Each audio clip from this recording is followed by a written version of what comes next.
Dopey. Two guys that hate each other. Just shut your mouth. I hate them. Shut up. Don't be unkind. Shut up, bitch. Oh, very nice. Shut the fuck up. You're a fine bunch of bullies, aren't you? I'm Opie. I could give a fuck. I'm Jim Norton, and I'm on the radio. Shut up. The Opie and Anthony Show. It's all about fun. I'd love to spit in your face. I will fucking kill you. Shut up, stupid. I'm just a zilch and I know it. Who cares? We're trying to do a fucking radio I know what we're trying to do. I'm sitting here across from you. I understand that. The Opie and Anthony Show. Despicable asshat. And these dummies that work for us, you guys stink. Ben looks like a tall baby. Always laughing in the wrong places. Ben, where's the coffee? He rocks. Hopefully he's going through a car wash with his mouth open. And there's Steve. Steve is a piece of garbage. And you stink. You are cordially invited to a robbery rape. This is family entertainment. This show is a disaster. The Opie and Anthony Show. If you have any poo, bring it now. But enough of this palaver. Let's get the show on the road. I hate this place. Nothing works here. The medications don't work. I've been here for 7 years. Nothing works here. I hate this place. Nothing works here. The medications don't work. I hate this place. Nothing works here. The medications don't work. Well, no shit. Oh, shit. Very good. I want that head so sanitary and squared away that the Virgin Mary herself would be proud to go in there and take a dump. Take a dump. Good morning and welcome to the Opie and Anthony program. Hi there.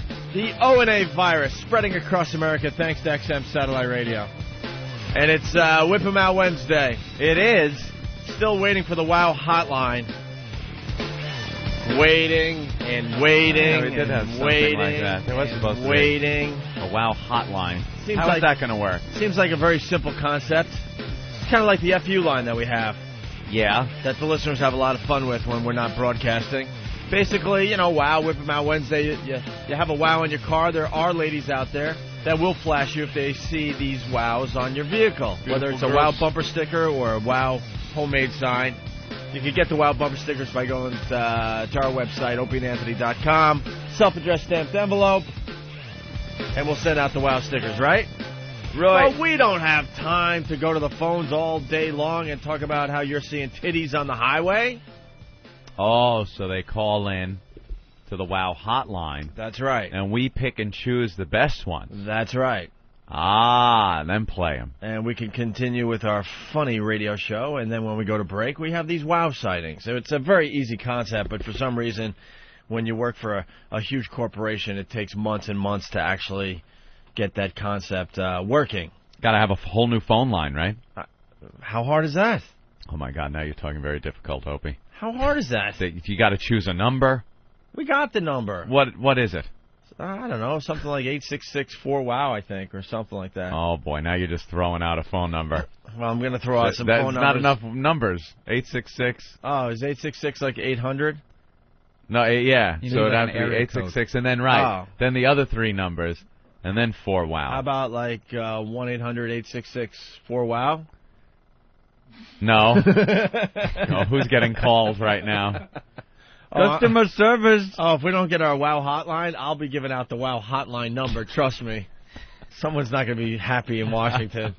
Get it done. Just get it done. Yeah, the corporate world, very difficult to get things done. Right. We've learned that here. Well, we got 5 truckers in a row calling right off the bat. So why don't we go to the phones and say hi to Rich. Rich, what's up? Hey, good morning, lads. I just wanted to let you guys know the last segment you had yesterday was hilarious. Oh. I'm We driving sucked down right the up road. until the end of the show, I guess. Hold on a second. I don't even know what we did. You had the dating expert in. Oh, yeah, that's always a joy when you hear that on the radio. And Anthony's explaining how to get the 15 or 16-year-old in the back of the truck. Oh, that's why the truckers are calling. Of course. Laughing so hard, I thought I shit my pants. I felt a little something squeak out. Oh, God. We were wondering why the truckers were calling. Now it makes perfect sense. It was the... I thought we let her off a little easy, man. We could have got it even worse. I know. She did get off a little 24 and easy. you're an expert? How much cock have you sucked? She knew everything. She knew every friggin' thing at 24. I think what a rapist is thinking when he's raping, how the fuck would you know what he's thinking? They've done studies. Shut up.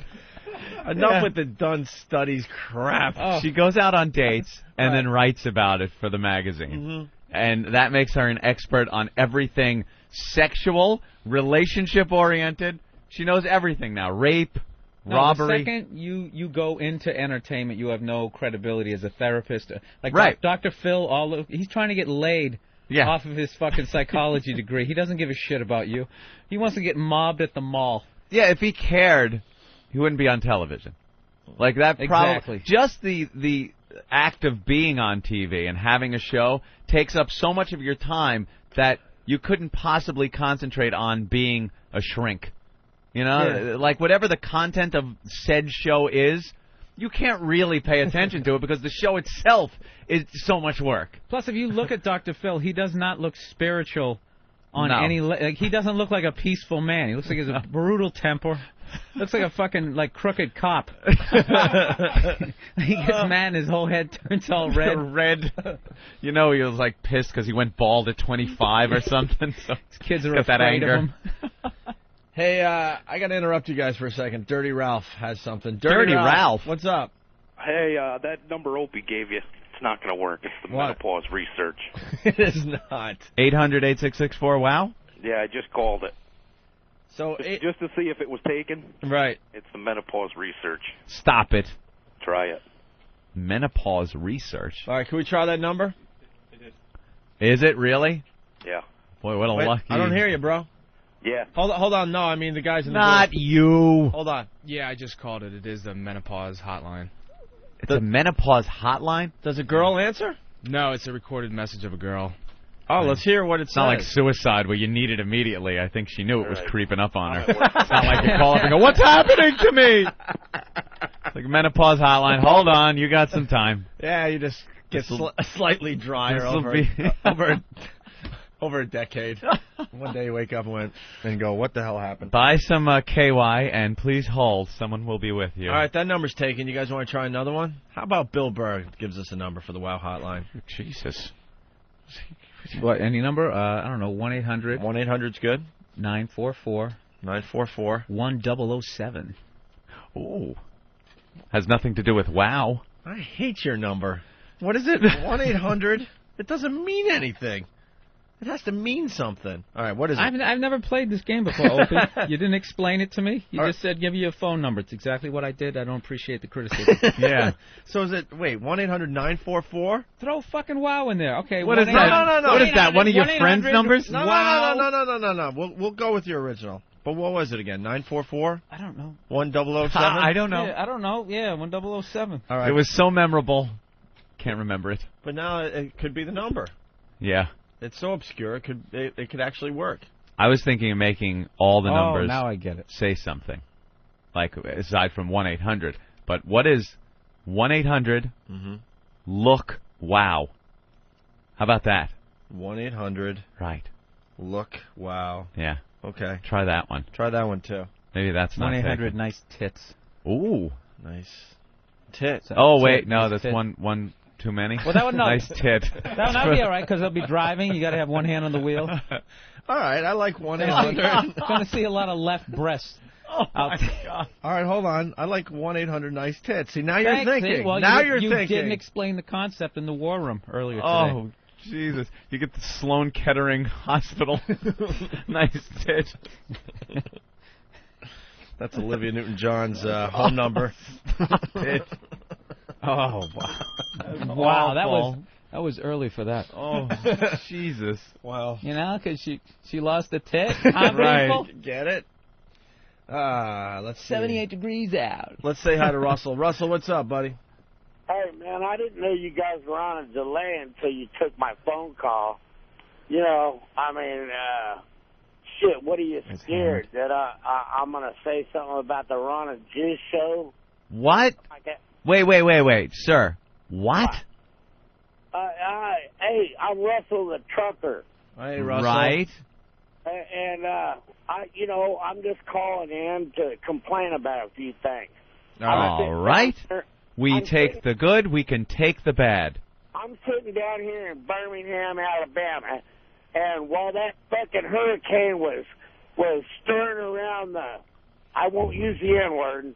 Yeah. While it was stirring around the black folks down there, they forgot all about that girl in Aruba, and they let every one of them fucking cocklickers go.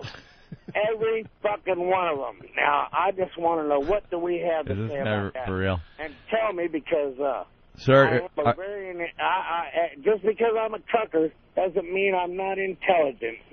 Are you now seriously? No, it's your grades in high school that determined that. Are you really serious here, sir, or is this some kind of a joke? Because you're doing a good job of acting if it's a joke. I'm trying to talk to you. What is this, a Ron and Jizz show? We heard that the first time, sir. The Ron and Jizz show.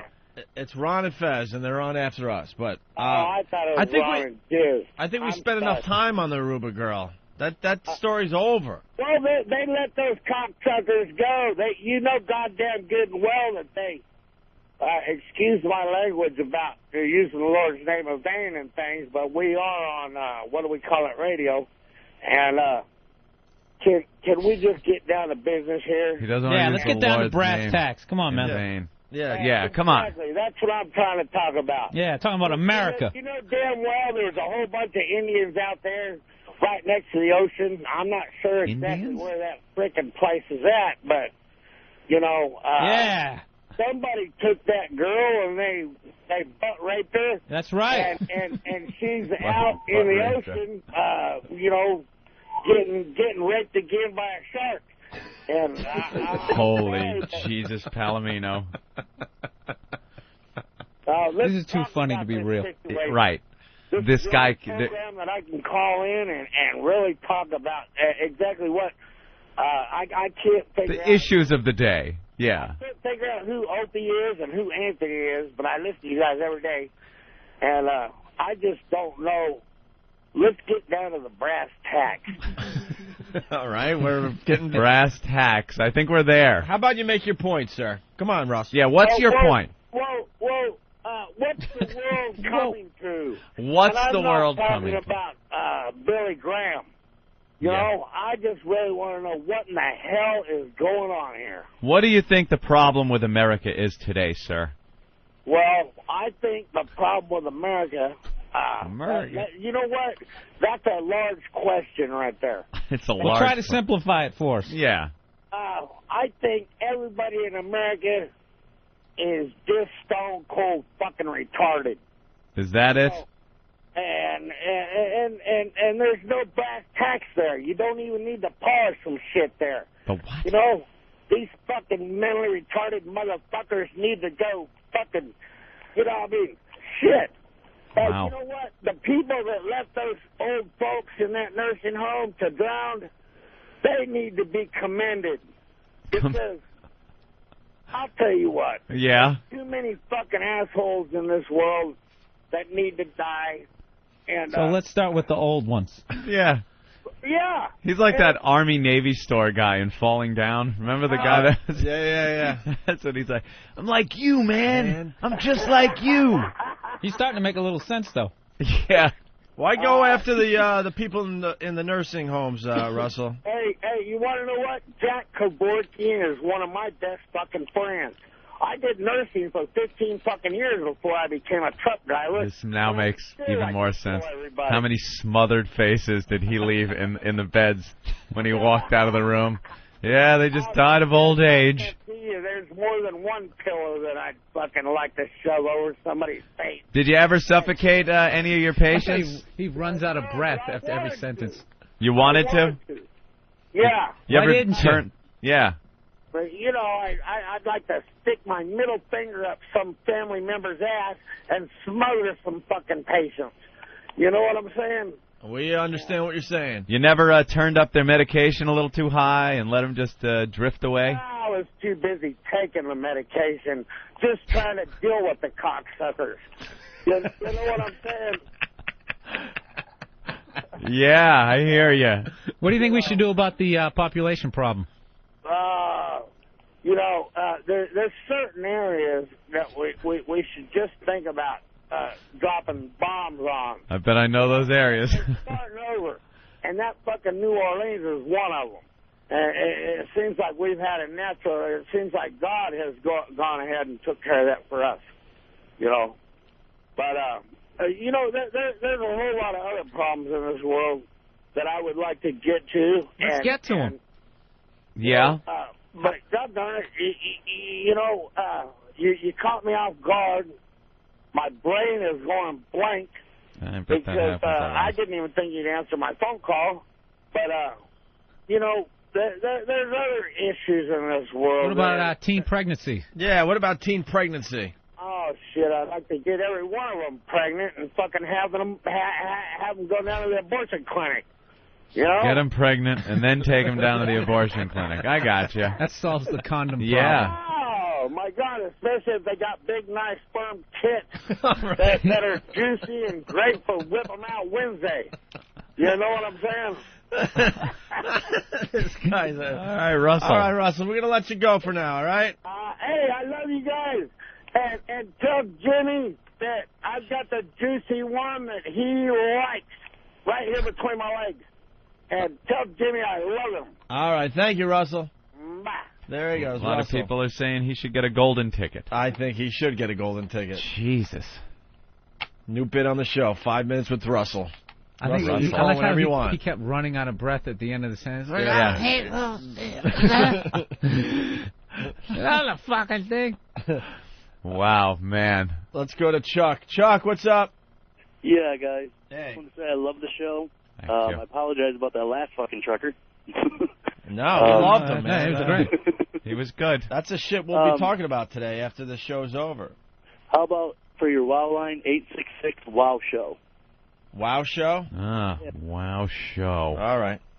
What else you got? Was that what you wanted to say? Well, mainly I just wanted to say I love the show. I've had XM for about a week, and A week? you guys are the highlight of me having this damn thing. Dude, you've missed so much. You have no I idea. know. Where have you been? We've been here almost a year. Well, our old shows are available on Audible.com. Oh, right. All right, Chuck. Thank you so much for listening. Thanks, guys. How many new listeners are we getting a day? Probably 10. You think 10? Yeah, but every day it adds up. 12, maybe? A dozen? Maybe 10 to 12 a day. Think about it, though. Now people are going to write on the message board, you hear Opie say they only get 10 listeners a day? New listeners. New listeners. We already have well over 1 million. Yeah. And then we're doing about 100 a week. 100 new listeners a week. That adds up fast if you think about it. I think it's more. How much Yeah, is I'm saying more. It's like 70 a week. 70 a week. I think we get more than 10 a day. 280 a month. Think of all the people cruising around. They're And all of a tuning sudden in they their just radio, become a fan of the show. and they land here and have to listen. It's something completely different than whatever else you're tuning into on XM. I want to hear from people that turned into fans yesterday. Yesterday? Yesterday. Well, that guy, it took a week to become a huge fan. But going with your logic, people are being turned on every day. Do you know that guy does not know who Little Jimmy Norton is? He's a huge fan of our show now, has no clue who Little Jimmy Norton is. Because Jimmy's been gone a week. Yeah. Yeah, I got you. All right. There are people that are fans of this show that have no clue. They think it's Opie, Anthony, and Bill. That's it. They're like, yeah, he's kind of funny. He's not perverted enough. Yeah. He got a transvestite every once in a while. You should just do a transvestite thing. What the hell? No. Yeah, just as a just goof. jump in. Just as a goof. Just a goof. Tell Yeah. people Yeah. you like hookers to piss on you. Shit like that. You can't even fake that, right? No, that's like there's a real badly organized porn store about 3 blocks down from me. You know how usually they have the way they set up the porn is they gradually get more and more psychotic. Right. This is one where I don't know. It was like 10 people just grabbed tapes and just stuck them. So you literally go from something like, oh, that's too lame, that's not going to do anything, to literally people shitting on people. And you're like, so it's just like, oh, yeah, it's kind of, and then you go there, oh, look at that Puerto Rican, and then there's some dude sucking a cock. Yeah. Like, oh my God. Can we have a fucking aisle? Because in most porn stores, they have that aisle. Like, you just fucking turn the corner, like, whoa. You just start seeing people tied up and gagged and shit. And you're like, all right. With shit on their foreheads. I've been there. It's like, Yeah, German titles to the videos. Yeah. Oh, yeah. Das Boot Day. Das Dumper. Yeah. They, God, you make a great point. You have to have the slow fade. Yeah, you get this exactly into oblivion. The old mom and pop video stores used to have the porno section in them when you used to rent, and it was the beads. You know, everyone's seen that, and you'd have to walk in there, and you'd usually end up going in there with your friends. You get an afternoon, you want to rent porno, and if you've ever made that error of turning the corner and ending up in front of the gay section, your friends just don't. You know, what are you looking at? Hey, faggot! You want to rent the cocksucker video? Go rent that one, faggot. Yeah, I was browsing, right. Oh, like I knew it was coming. It's horrific. It is. It just comes out of nowhere. Some dude with his legs behind his neck. Oh, He's just like, big ass exposed. And, what happened? How did I get here? I was just looking at the You had the chicks. beads in my town. They had like the wooden shutters, the saloon doors. Yeah, saloon doors. that Sure. barely even covered you. Like you could see like from your knees down and your whole head. You could see, Right. There was no privacy. Thanks at for all. the privacy. Yeah. Dick. And you never wanted to make a beeline for that section either. Yeah. You'd kind of fried green tomatoes. Start humming to yourself and whistling. Bridges in Madison County. The negotiator, Sam Jackson is good. right, and then you make that Yeah. quick step into there. And they hear the beads. Everyone turns and looks. Or the door. This is a pervert. Just went into that section. I think DVDs are much more sanitary. They seem. Yeah. Those videotapes were nasty. Yeah, and they never had the tapes in the box, so you had to bring that huge box over to the cash register with like hardcore porno pictures on it. The box is like 3 feet by 5 feet, and you bring it over to the desk. A huge picture on it. I'd like this one, please. Other ones where they have like 18 pictures of like every fucking possible position. Yeah, the whole movie is frame by frame on the box.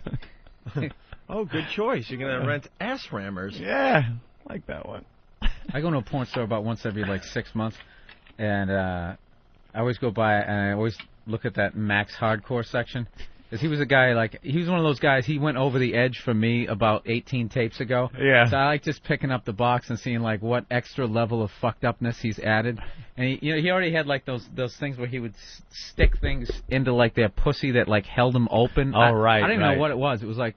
Some gynecological tool. So now the last one I saw, he's literally busting a nut in this girl's face, and he smears the lipstick all over. They look like not even human. And then he's got this thing where he holds their head, and he takes his thumb and lifts like one of their eyelids up like a little bit higher, so they almost look like a fucking zombie. Oh Jesus! It's horrific.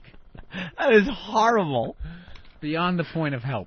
Yeah, and do you watch these or you just? No, last one I got of his was well, actually no, I'll rent the ones that before he went off into the abyss. At least my line where it's just like I can't follow you in there. I don't like the violent stuff though. Like I don't like slap happy. It's funny like for a few seconds, and then it just gets like they're smacking the girl in the face and gagging her with the cock, and her eyes are like 2 beats because so much jizz is in her eyes that they're stinging. It's all red. You got red eye? Red eye. Yeah, I don't know. Call me a romantic. Yeah, that stuff doesn't quite do it. All right. All right. All right. How do we get here? Never know. Thanks, Russell. Never know how we get there. Actually, you know what? I wanted to do this a couple days ago. Bill Burr in studio, filling in for Jim Norton and doing a great job. Jimmy called me while I was having steak with Super Agent Bob Eatman last night. You did lunch and dinner with Bob? Bless you. It's 2 free meals. Saint Opie. 2 free meals. Yeah. I went to Bobby Van's, a great steak place, with Robert Eatman's brother there. What could you possibly discuss that we didn't discuss during lunch? Well, no. See, the lunch was the business meeting, the business lunch, and then dinner is just the social time. Yeah, but it's with Bob. Catch up on our personal lives. But the steak was good. Yeah. So Jimmy called, and I'm like, Jimmy, I can't talk to you. I'm at dinner with Robert Eatman, Super Agent Bob Eatman, and his brother, Russ. And Jimmy goes, what's the name of the place? I can't even say the word. Mausoleums. So I start laughing really loud, and I just turn to Bob and I go, Jimmy says hi from L.A. Because Jimmy's been in that situation. These guys are a bore. Yeah, you just sit there at dinner, and it's your agent. So you got to hang out with him every so often just to catch up on business. But and he was the agent of that girl here yesterday. Going on? No, he was the agent. Is he really representing Laszlo now? I think so. Yeah. Is he? Yeah. He represents everybody in radio. Yeah, he's like the radio guy. It's he represents us, Ron and Fez, Laszlo. Yeah. Scott Farrell, I think. Oh, all right, because I was literally sitting there. If he knew you guys, why would he put her in here? No, he had nothing to do with that. No, he doesn't. That mess. Yeah, we don't do that type of thing. Dude, is it really hot in here or what? No. Seriously? Yeah, I'm fine. Yeah. Really? Fine and dandy. God, I am sweating like a pig today. Are you percolating? No, I'm fine Sometimes today. you get those sweats. No, I already had the... Those are the worst when your legs go out on you. You ever get just the pain in the back of your thighs? It's so bad your stomach hurts. Ow. In between your nipples and your kneecaps hurt. No, I am sweating like a pig already. Yeah. You hot in here? A little. You are, right? then stop kissing ass. Yeah, you are not. No, he never Yes, kisses. boss. I swear to God, he never kisses ass. Nathaniel's not like that. No. Are you hot or not? No. I'm a little warm. It's a little warm in here. Oh, come on. No. Oh. All right, what I wanted to do was play the Bill Burr Ozfest PSAs. Yes. This stuff was really, really funny. Bill Burr went to Ozfest with, Martini Steve, Hybrid Steve, Steve the Bear. What else is he called these days? Dan's fanning himself. He just started fanning himself like he's hot. You're not hot? It's definitely hot in here. It's fine over here. There's no passion. No. With him? I am. He wasn't I am selling hot. it. Oh. It's hot. We could air conditioning. Come on. Danny, we could clear all the phone says lines, it's too. hot. All right. Here's Bill Burr doing some stuff for us at Ozfest. No. He went down there with Steve. Come on, don't play that. And, Turn on the air conditioner. Oh. Bill had access to a lot of no-name bands, basically. Oh, come on. No-name bands. That's the extent of my Ray Romano impression. I just go, I love it, Oh, come on. Yeah, you're afraid to jump further because then you might lose it. Yeah. You got it down with 2 words. Yeah. That's so true. Oh, with come on. right. And then you try to talk and it Winds up sounding like Kermit. Yeah. So just keep it there and you're perfect. So Bill decided to have some fun with these kind of no-name bands.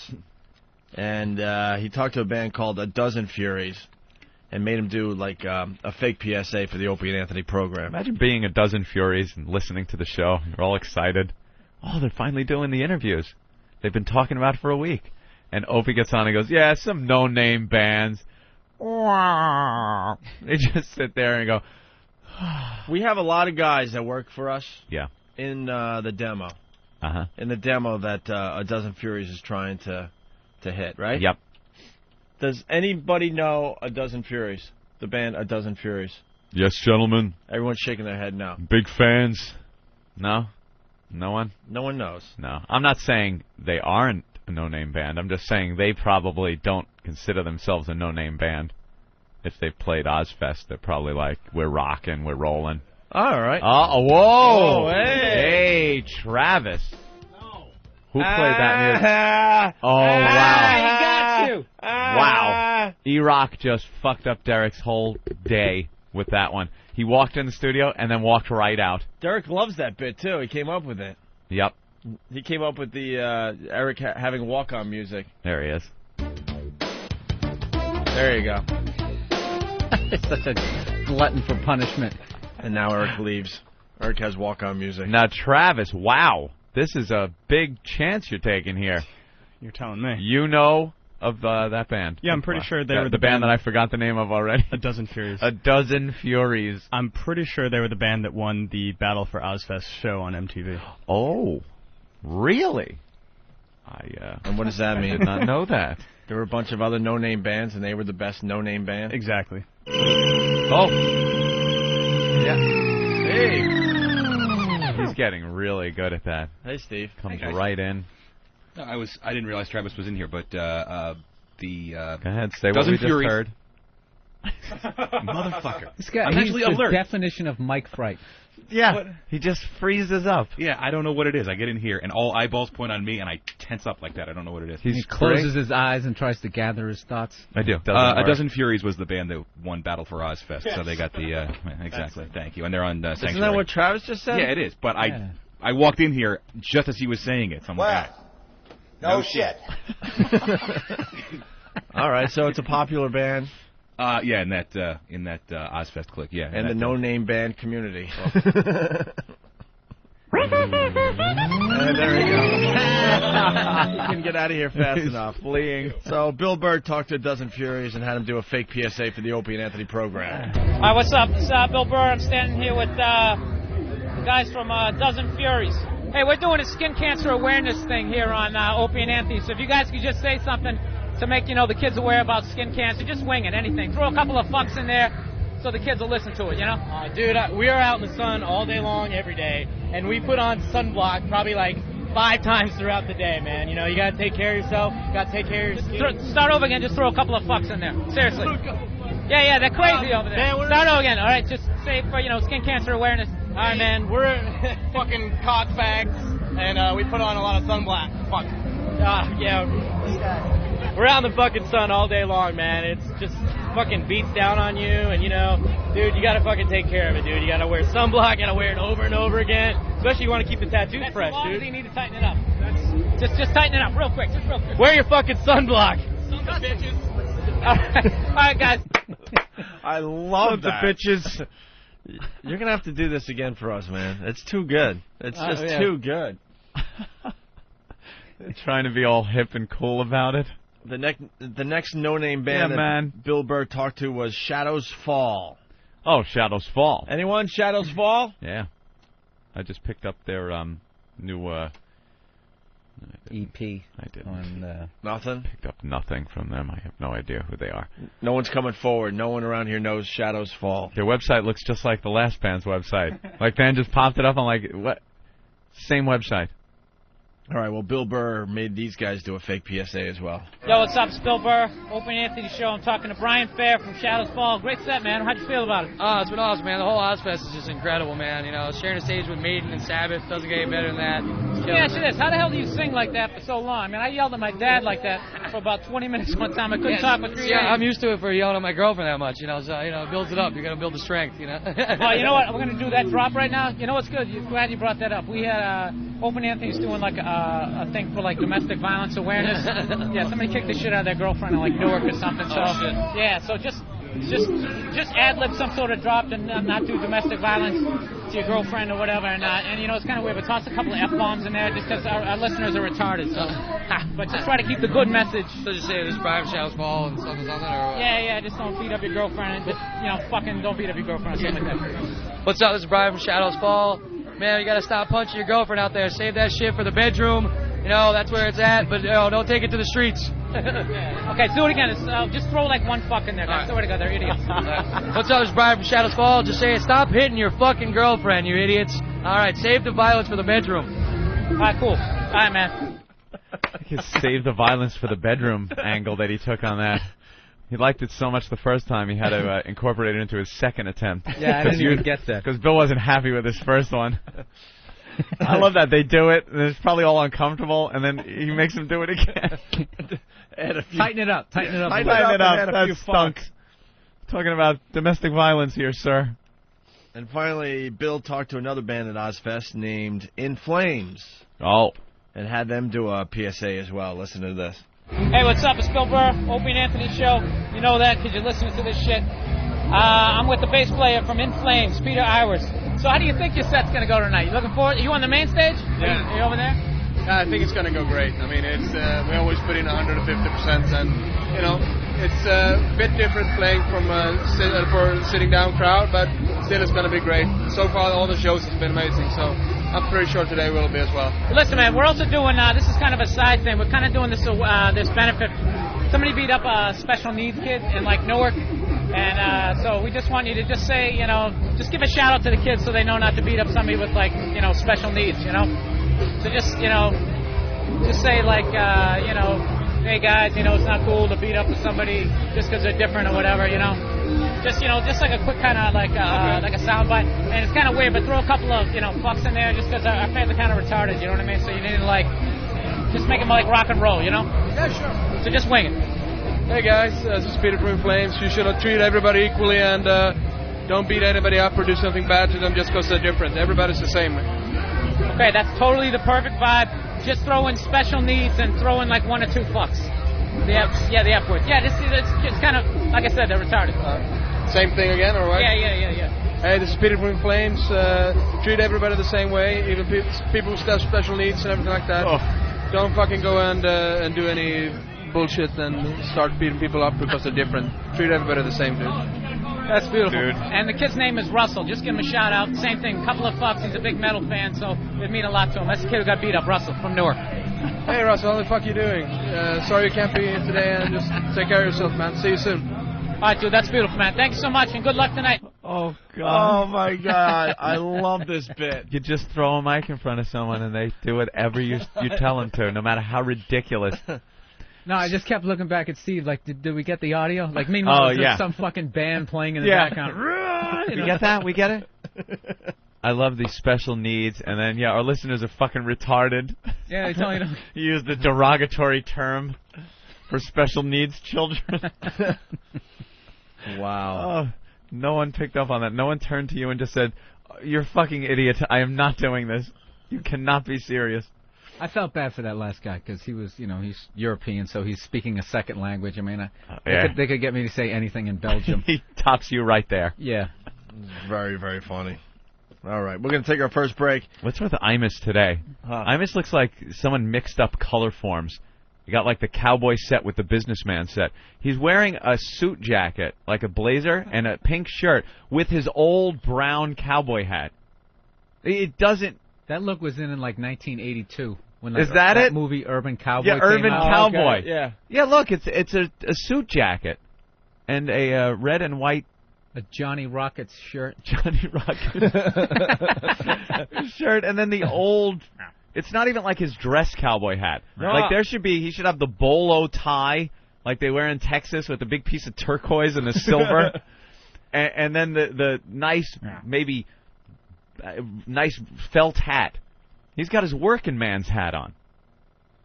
It looks like one of those things where it's a face and you spin a wheel and the hats change and the coats change like a little kid's toy. And he mixed it up and put the businessman attire with the cowboy attire. It just looks... It looks stupid. Yeah. Yeah. Oh, okay, just one. That's just all I got. I got one thing. So I got to write jokes. My act will be over in 3 minutes. Just got like impressions. Just Ray grunting. Romano. Oh, come on. And what's this guy's? Don Imus. Don Imus. No. All right, we're gonna keep this show going. You ready for your next act? Coming to the stage, Russell. Hey, man. Uh-oh. Your show says a whole lot of cock. Oh. Let me tell you something. All right. The first thing you need to do is get rid of that goddamn, 2-minute delay. Because I can't even talk and listen on the radio at the same time.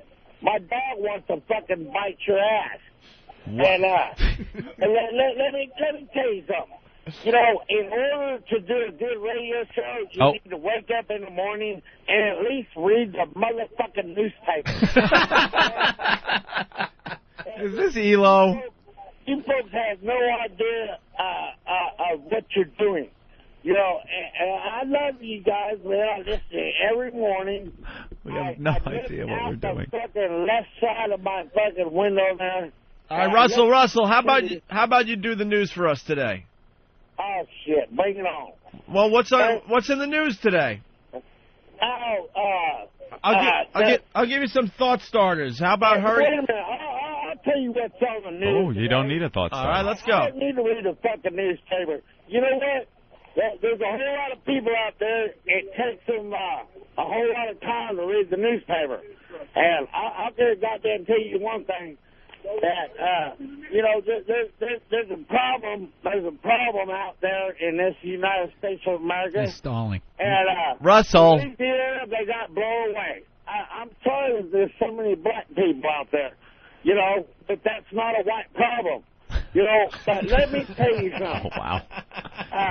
Well, they moved over into Houston and shit like that, and now the tornado is coming right directly towards them again. Yeah. I'm having a bad problem and thinking that maybe they might need to move over to the Arizona Dome. The Arizona Dome? Yeah, because, for some reason the good Lord has sent these hurricanes around here, and it's not good for them. They're around here. Yeah. No. What we've got here is failure to communicate. Hey, Russell, are you trying to say that the hurricane is now going after the people that left Louisiana, New Orleans? Yeah, and it doesn't matter if they're black or white. But let me tell you something. Why is God mad at those people and sending hurricanes after them? Well, geez, I don't know. He's just a guy that really doesn't like queers or blacks. So God doesn't like queers or blacks, so he's sending tornadoes. Kind of guy. Hurricanes. I know. Yeah. Opie just really despises the good Lord. But you know what? He's got a plan. Wow. All right, Russell. We're going to let you go.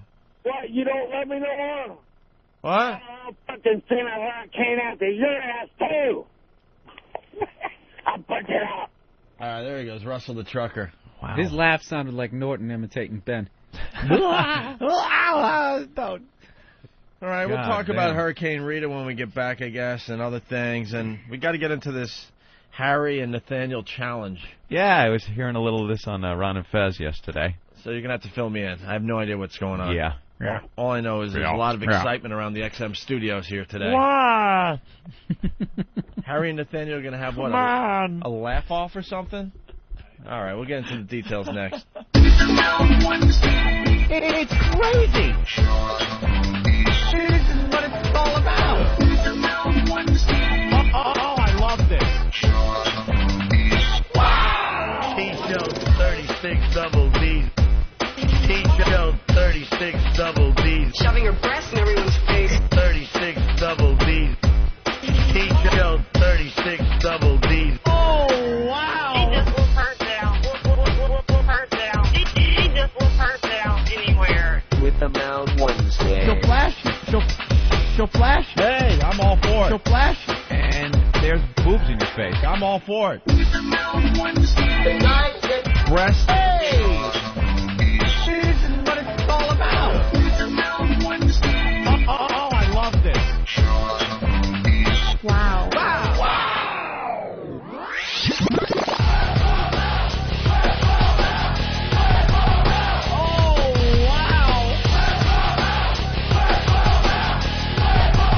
Whip them fuckers out. This is fantastic.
We're back with the Opie and Anthony program. Bill Burr sitting in today, once again, doing a great job. Go to his website, billburr.com. .com. You got the Or .com. MySpace. Or MySpace. Very nice. Hurricane Rita. Yep. Just keeping tabs on it on the news, are you? It's going to hit, Galveston? It's another biggie. Cat 4, as they say now. Used to be Category, but now we've had so many hurricanes this season in the news all the time that now they're just calling it Cat 4. Cat 4. Category 4. Very dangerous storm. It's in the Gulf now. That's the hip weatherman. Yeah. Cat 4. We're talking I'm Cat out. 4 here. I guess that God thing's not working out for President Bush, huh? Talks to him on a daily basis. He loves the God thing. He talks about God all the time in his speeches and when he's setting policies and all that. A Christian. How does that work that the people that were in New Orleans, they get hit by the hurricane, they're displaced. A lot of them go to Texas, Houston, Galveston, wherever they are over there on the Texas coast of the Gulf. They go there. They've been praying. They have been asking God for help. Not only does God not help them, right, but he sends another hurricane right at them. He sends another motherfucker right Another huge... Let's just call it another motherfucker. Motherfucker right at them. Right at where they went. What the fuck is that? Yeah, you keep going to your churches. Have fun. I'm bailing at this point. I don't believe It's shit. not even like he didn't help, but at least he's keeping the status quo. We can, You got to pray to Satan now, like sacrifice a lamb You or do. something. Right. Pentagrams all over the place, just because for some reason it's not working. He is not only not helping, now he's kind of having fun with you He guys. sent another motherfucker. Motherfucker. He's kind of goofing on you now. You're praying, you're asking for help. He just, what does he do? Does he spin his hand? What's the act that he does to make one of those hurricanes? Woo, like he's bowling. He puts a little English on it, and there it goes across the Gulf. Yeah, everybody took off. It's like the 7-10 split right now. Yeah, now it's a 7-10 split. What do I hit? I hit New Orleans again? Do I hit where they went? No, you hit Houston and you knock it into if they went up to Little Rock. Oh, right. Yeah, you kind of curve it around the coast a little English. He's going to clip Houston in the Astrodome and Like send a- it shooting up. Like a pro when you think Yeah. it's going to go in the gutter and it just stops and then hooks and goes strike. Right. He's fucking around. He's got a blindfold on. Hey, what? Trick shot. He's going to toss this. Watch this. Watch this. I think it just shows he has a sense of humor. Because, I mean, you got to start laughing at this crap. This is a huge storm. Another a one. Cat 4, as Ant said. Cat 4. I think he's repeating himself. Yeah. He did it last year in Florida. Yeah. And now he's doing it's a copycat. This is like, the sophomore jinx. More of the same.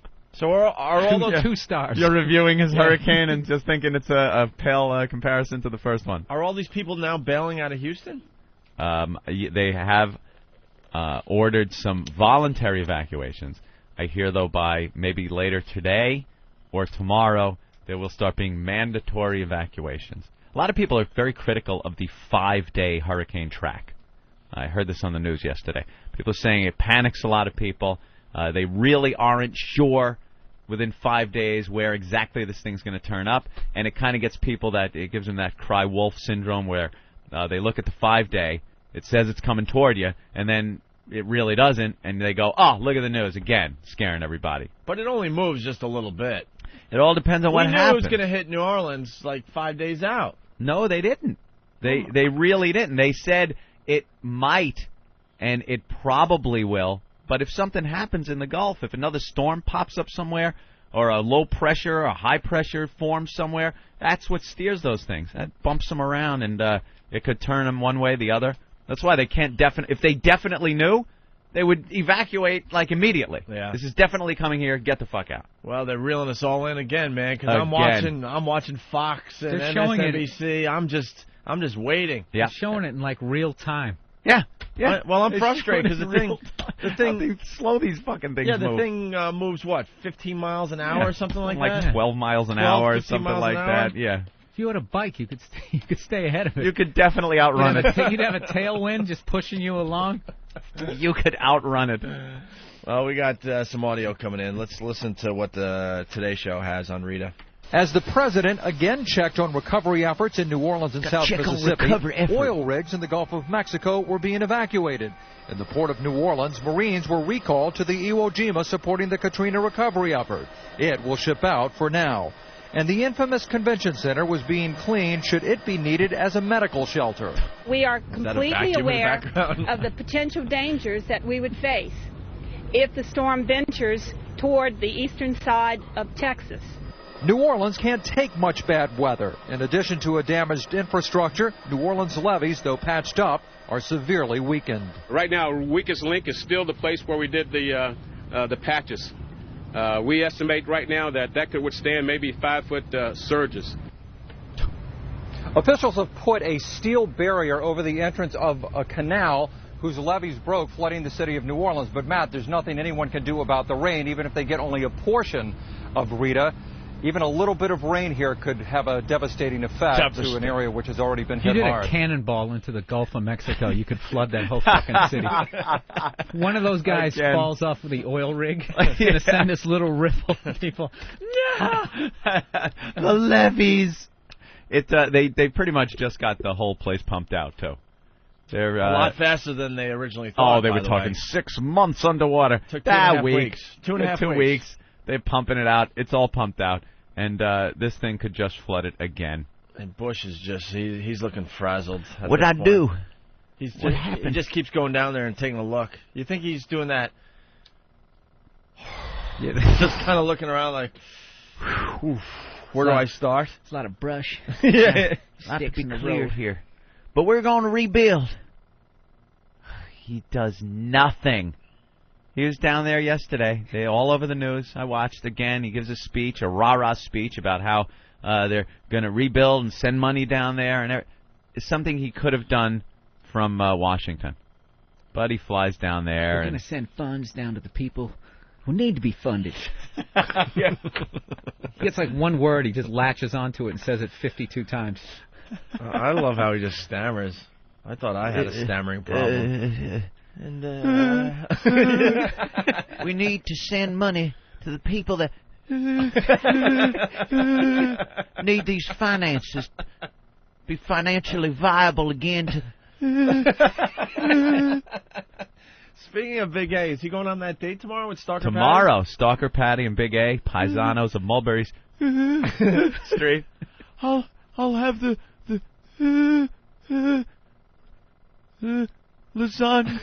lasagna. How uncomfortable is that waiter going to be? Oh, he's got to stand there with you got to his make pencil. him up. Yeah. Well, we're doing a whole thing. Nathaniel's going down there and video, getting audio and video. But I think they're coming in studio tomorrow morning, right? Yeah. We should do some kind of thing. Like what thing? You know how they do that dating game thing on TV? Something. Like which one are we going to rip off? Love Connection? Dating game? I don't know. Maybe these guys can come up with some questions for both of them so we can get to know them a little bit. Yeah. Maybe we throw Patty in a soundproof booth, and we talk to Big A, and then we talk to Patty, and see what kind of, Like the Newlywed Game. Is that the one we want to rip off? Newlywed Game, you got to know something about each other. Yeah. Dating Game Tattletale is finding out about each other. Get Tattletales. the big headphones. That's knowing about each other. Remember the Bert Convy? Yeah. And they would have, the treasure hunt. All right. So it has to be the Chuck Woolery game. Dopey boxes. Chuck Woolery. Chuck Woolery, the Love Connection. Love Connection. Let's do some kind of Love Connection tomorrow. What they do in Love Connection, I believe the format was they sit down with Chuck and discuss what they like, and then they go out on the date and discuss how the date went. Bitches love Chuck. Yeah, Chuck Woolery. Yeah. We'll be back in 2 and 2, flashing his Rolex. All right, can you guys get something up for tomorrow? Rolex presidential. He was pimping. He was the shit. All right. So tomorrow they'll have to. What questions though? These guys are good. We'll figure some stuff out. Want them answered immediately. We might actually have to do some work after the show today. Oof. We might actually have to stay 15 minutes. Yikes! That ain't happening. Are you all right with that? No. Carmelo, what's up? How you doing? Is Bill Burr? Bill Burr is in studio. Yes. Yes. Okay, yeah, I just wanted to congratulate him. That stuff was hilarious last night. I caught the replay on the HBO last night. Oh, yeah. Awesome. And I was getting ready to punch out on it, man, but when he started hitting that religion and the black people with the clothes and all that jazz, man, I just lost it. My wife's calling me up. Come on to bed.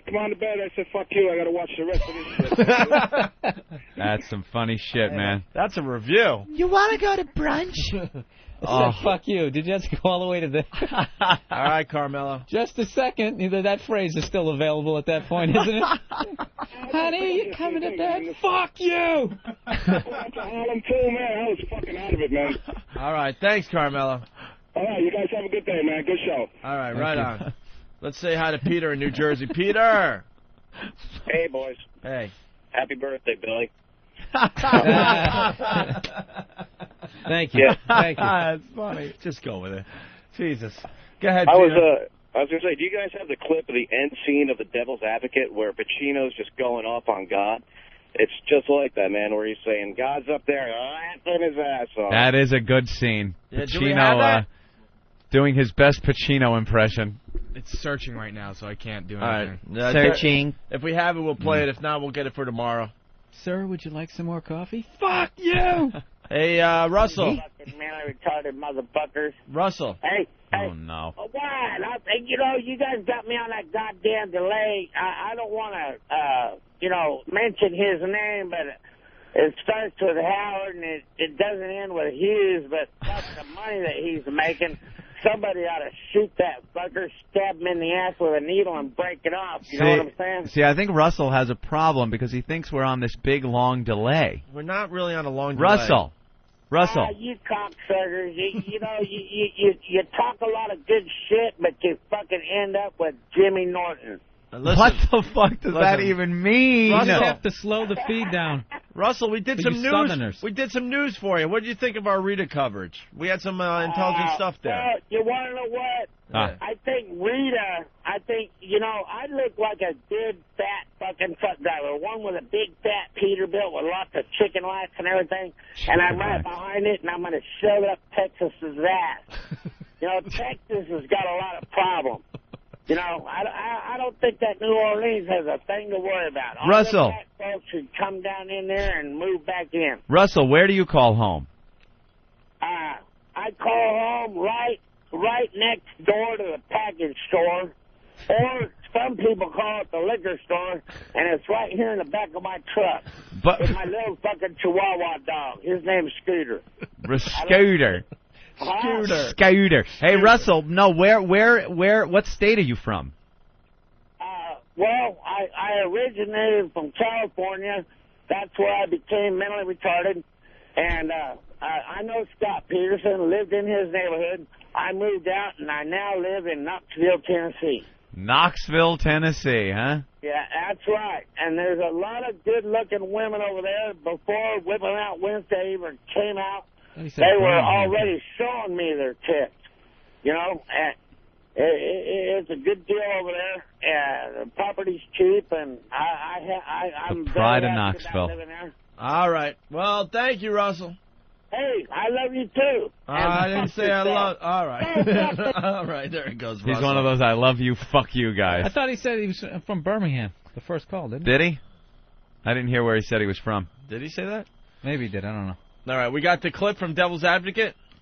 I guess it's the one you were The talking hell about. we find? Oh, no. Wow. It should be, though. Is it the one about God? Yeah. Yeah, I got it. That's all right. All right. Here we go. Let's hear. Let me give you a little inside information about God. God likes to watch. He's a prankster. Think about it. He gives man instincts. He gives you this extraordinary gift, and then what does he do? I swear, for his own amusement, his own private cosmic gag reel, he sets the rules in opposition. It's the goof of all time. Look, but don't touch. Touch, but don't taste. Taste, don't swallow. And while you're jumping from one foot to the next, what is he doing? He's laughing his sick f***ing ass off. He's a tight ass. He's a sadist. He's an absentee landlord. Worship that? Never. Better to reign in hell than serve in heaven, is that it? Why not? I'm here on the ground with my nose in it since the whole thing began. I've nurtured every sensation man has been inspired to have. I cared about what he wanted, and I never judged him. Why? Because I never rejected him, in spite of all his imperfections. I'm a fan of man. I'm a humanist. Maybe the last humanist. Stop whining. What happened to Pacino? What was that? I'm a fan of man. Fan of man. What did he say? What's he saying there? I have no idea. I'm a fan of I'm a man. fan of man. Man, oh, yeah. there we go. That was all right. That's Pacino, like over the top. He's almost reaching that Christopher Walken phase of his career, where he is kind of a parody of himself. Every movie he's got to do this and get loud. you like yell and. And you know the director wants to be like, dude, could you take it down a little Yeah. bit? It's like it's Al Pacino. He knows what he's doing. I know what I'm doing. Yeah, he's got to yell. And the contrast. In Heat, all of a sudden he's interrogating that guy, and all of a sudden he just starts like hitting the table, going, "Come on, give me something!" His fucking eyes are bugging out, and you see the other actor sitting across him like, "Dude, what the fuck? I can't go with this. Even I know this is bad." Yeah. What happened to him? You watch The Godfather. He's not doing that. He's become the guy, like, when you take an acting class, there's always that one dude, like, when he goes up to do a scene, you, like, go to the bathroom because it's just so fucking horrific. You can't watch it. Oh, just awful. Just like, oh, my God. What happened? To be or not to be? Here's the question! I'm a fan of man! What? And then the contrast between him and fucking... Yes, well, I think that God is... Keanu Reeves. What, Keanu? Great. He just literally says in his head, after he says the thing about the tree, then I say my thing. He's not even like fucking... he's not even like... What do they call it? Nothing. Throwing the ball? No. Nothing. There's no interaction between the two. They could be on different coasts doing it via satellite. There's just no chemistry there whatsoever. He plays the same character in every movie. Yeah. He's one of those guys. Nicolas Cage is the same way, man. Every movie, the same freaking voice. Pacino in The Godfather, there was some kind of dynamic there. He was Michael Corleone at the beginning, a little, kind of not part of the whole family. He was soft-spoken. Him and Kay sitting at the wedding. And then he gets, evil. But there's no over-the-top. The only time he really got angry, I think, is when Kay told him about the abortion. Oh, yeah. And then he freaks out. And that's it. It's like a subtle simmering. Yeah. The whole movie is a build-up, and his personality is very dynamic. He goes from those lows to the highs. But now it's just, it's an on-off switch with him. Sometimes he's like this, and then it goes here! And there's no in-between. His voice sounds like a blown-out speaker. Like one of those big ones you used to get at Radio Shack. The bass just can't even... Big tinny mess. Or the one you used to have on the back. Remember they used to put the speakers by your back window on the platform, and a few too many times at the beach, and sand would get on them? And it would bounce around as... people were talking and the music was playing. Tom Cruise is another one. He's Tom Cruise in every movie. Like, there's like nothing else was there. it The Last Samurai? Yeah. It's like, look at the guy from Cocktail. Yeah, it's Cocktail. Yes, and with he's a sword. He's one of those guys. Cavalry. You know what? I like those really bad actors where it's like they got to play a different character, so they grow a mustache. Right. But they still talk the same way. Same character with a goatee. I changed the part in my hair. Yeah. I've done work on the character. He grew his hair, cut his hair, but cannot change his character. Speaking of Tom Cruise, Steven Spielberg says he'll never talk to him again, and they were friends. A little angry. Because, he was supposed to promote that, War of the Worlds, and he got all crazy on TV talking about everything else but War of the Worlds. His chick, Ritalin. Yeah. What did Tom say about Spielberg? You're glib. And Spielberg is like, I'll never talk to him again, and we're not friends anymore, and I'll never work with him again. That's right. Spielberg's really not that big in the business. You want to throw that friendship away, Spielberg. Yeah, that's Do you just kill yourself if you're friends with Spielberg and you're in the business and Spielberg isn't your friend anymore? That's not that big a bridge to burn. Nah. I don't think so. Who's Spielberg? What has he done? Oh, man. You want to get into this Ron Fez, Harry versus Nathaniel thing? Yeah. What is this about? You were listening on the way home yesterday? I was listening, and I heard Harry, who's just he must be in his glory because he is becoming quite the personality on the Ron and Fez show. He was a little peripheral character we used to goof on our show. We couldn't be and bothered. now he's a big part of the Ron and Fez We couldn't show. be bothered with Harry when he was doing our show. I didn't see it. Maybe we missed the boat with him. Who Maybe. knows? Who Maybe. knows? No, everyone's shaking their head no. He's becoming a big star on the Ron and Fez show, and the star. And we were just like, Harry, just get us coffee, please. Yeah. And now he's a big part of Ron and Fez, the Ron and Fez show. And I guess he does comedy? Is that what I hear? He was doing some one-man show at some theater, a theater. Oh, I saw that. You did see that? Yeah, I was on. I went on the stand-up show afterwards. Oh, you did? Where? Yes.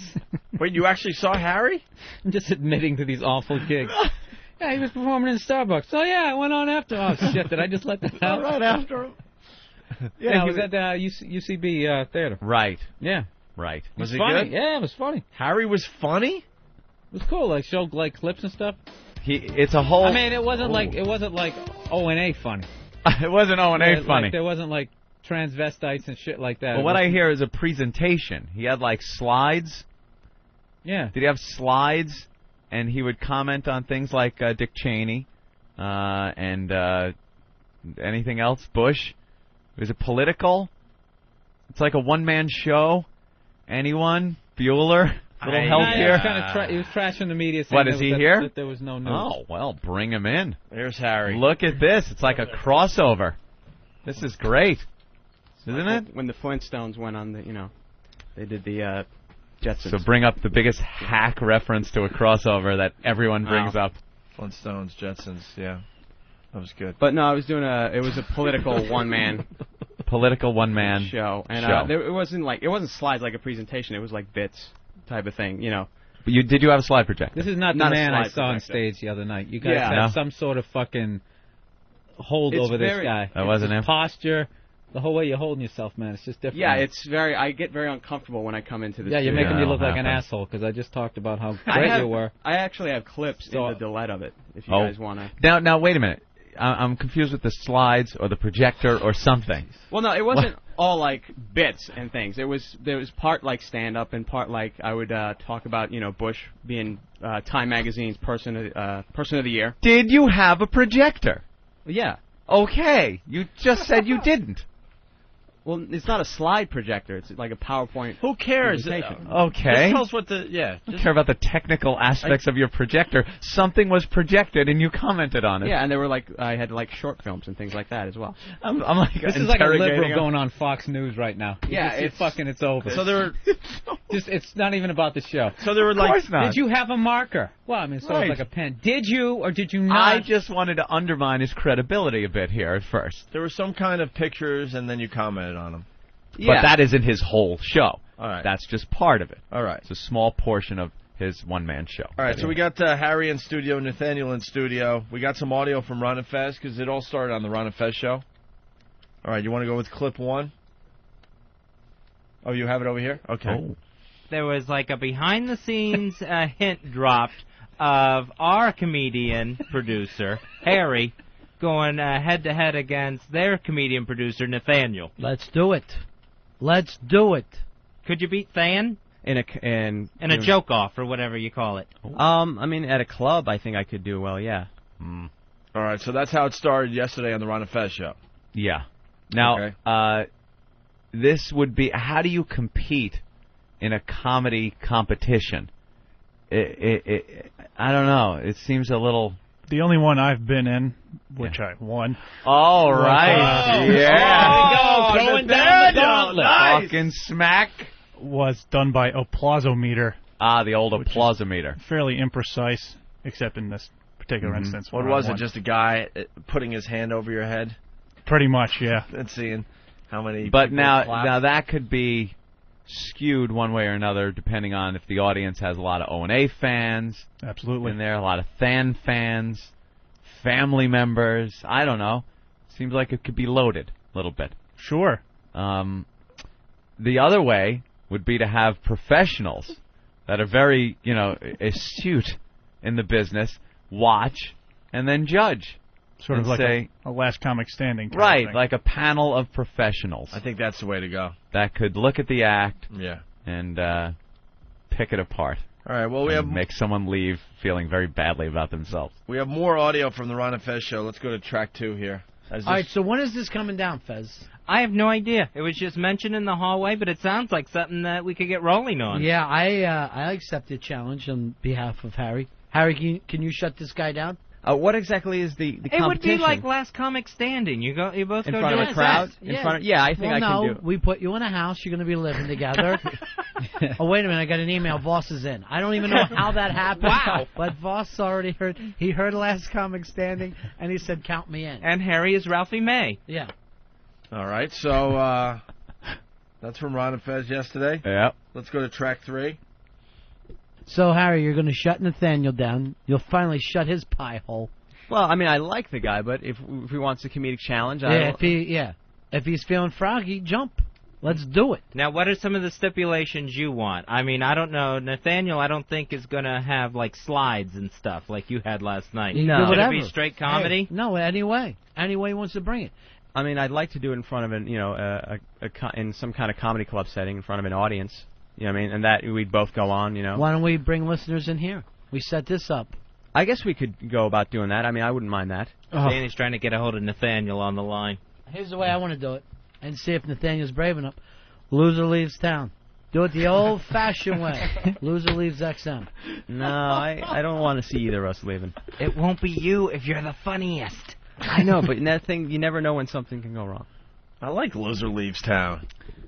I just got here. I like to stick around. Yeah? Just for a couple of days. Yeah. There's a Days Inn out in Get Jersey, out of right on town. the other side of Lincoln Town. Yeah, right. You got to stay there. You got to leave town, literally. Yeah, you just got to stay there for 3 days. For 3 days and a Days Inn across the river. That's really funny. Get out of town by sunset. All right, let's go to... You got to walk through the Lincoln Tunnel on that little fucking thing. A little walkway on the side. Let's go to track 5. Yeah, we'll go to 5 because that's long. You know what? Enough. I can beat him. All right, Harry throwing down the gauntlet, as they say. I am so distracted by Imus has a live band on today. All right. And I don't know what it is. There's some drummer that is 1,000 years old.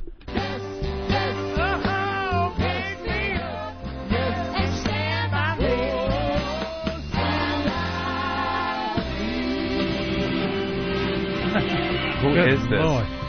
Oh, that's Oh my God, the great Levon Helm. Oh, it is Levon Helm. Okay. Monica, Larry Campbell, that was great, you guys. Do some sauce and some oil. Levon Helm, 17 after the hour. All right. 17 after the hour. Yeah. Levon Helm. Oh.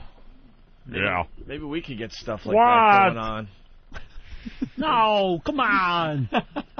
What are you doing? It would be great to have things like that going on our show.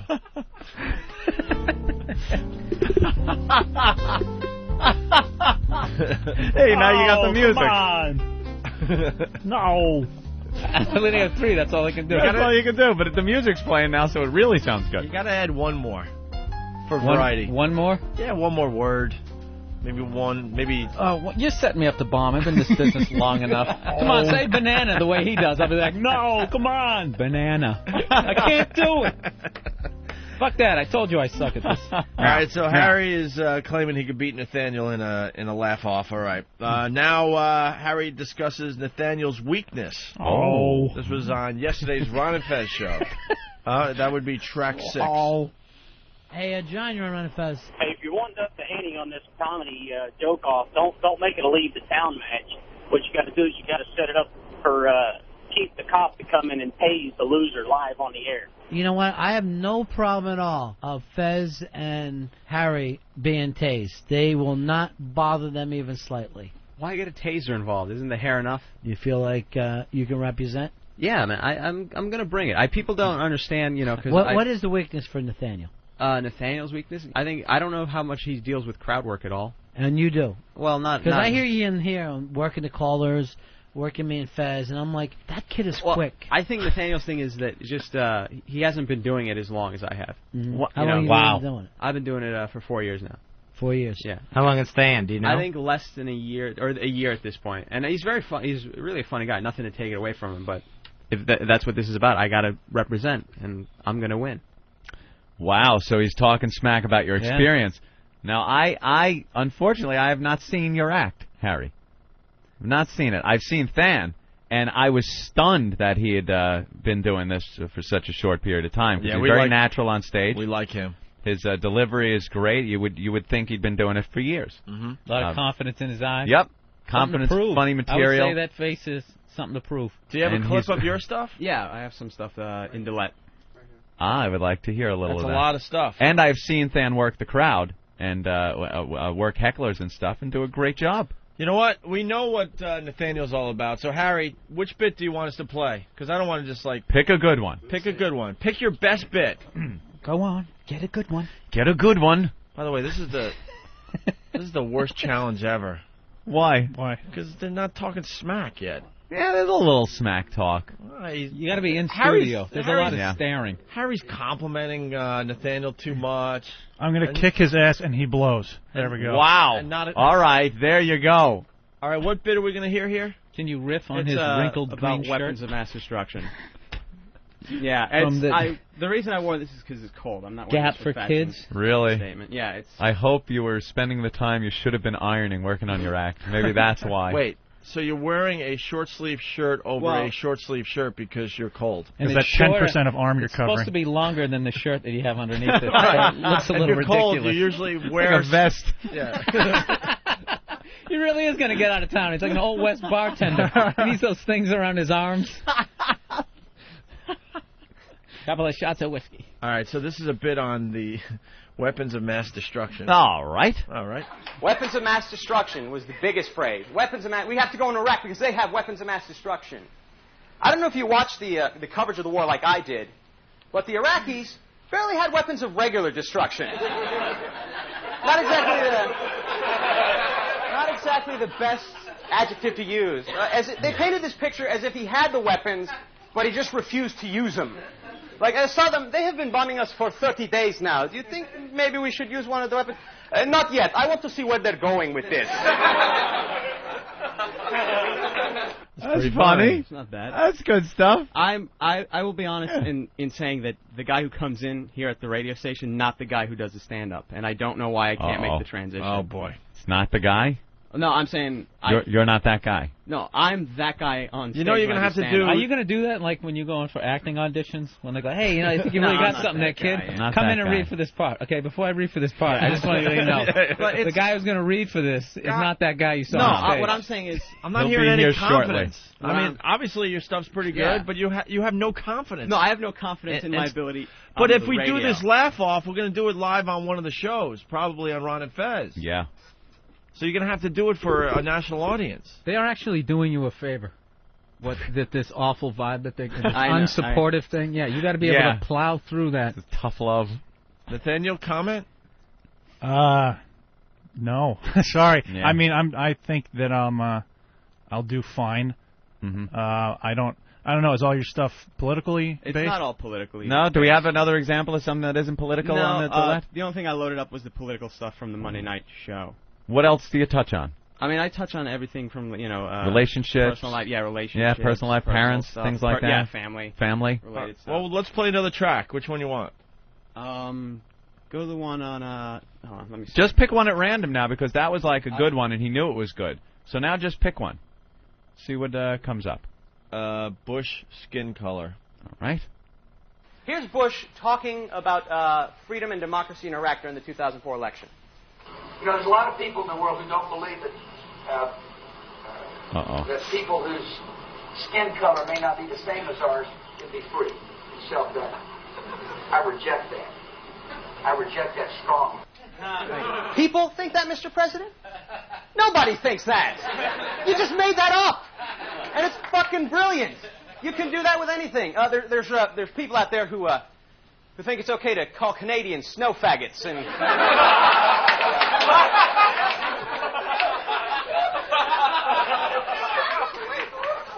I'm against that.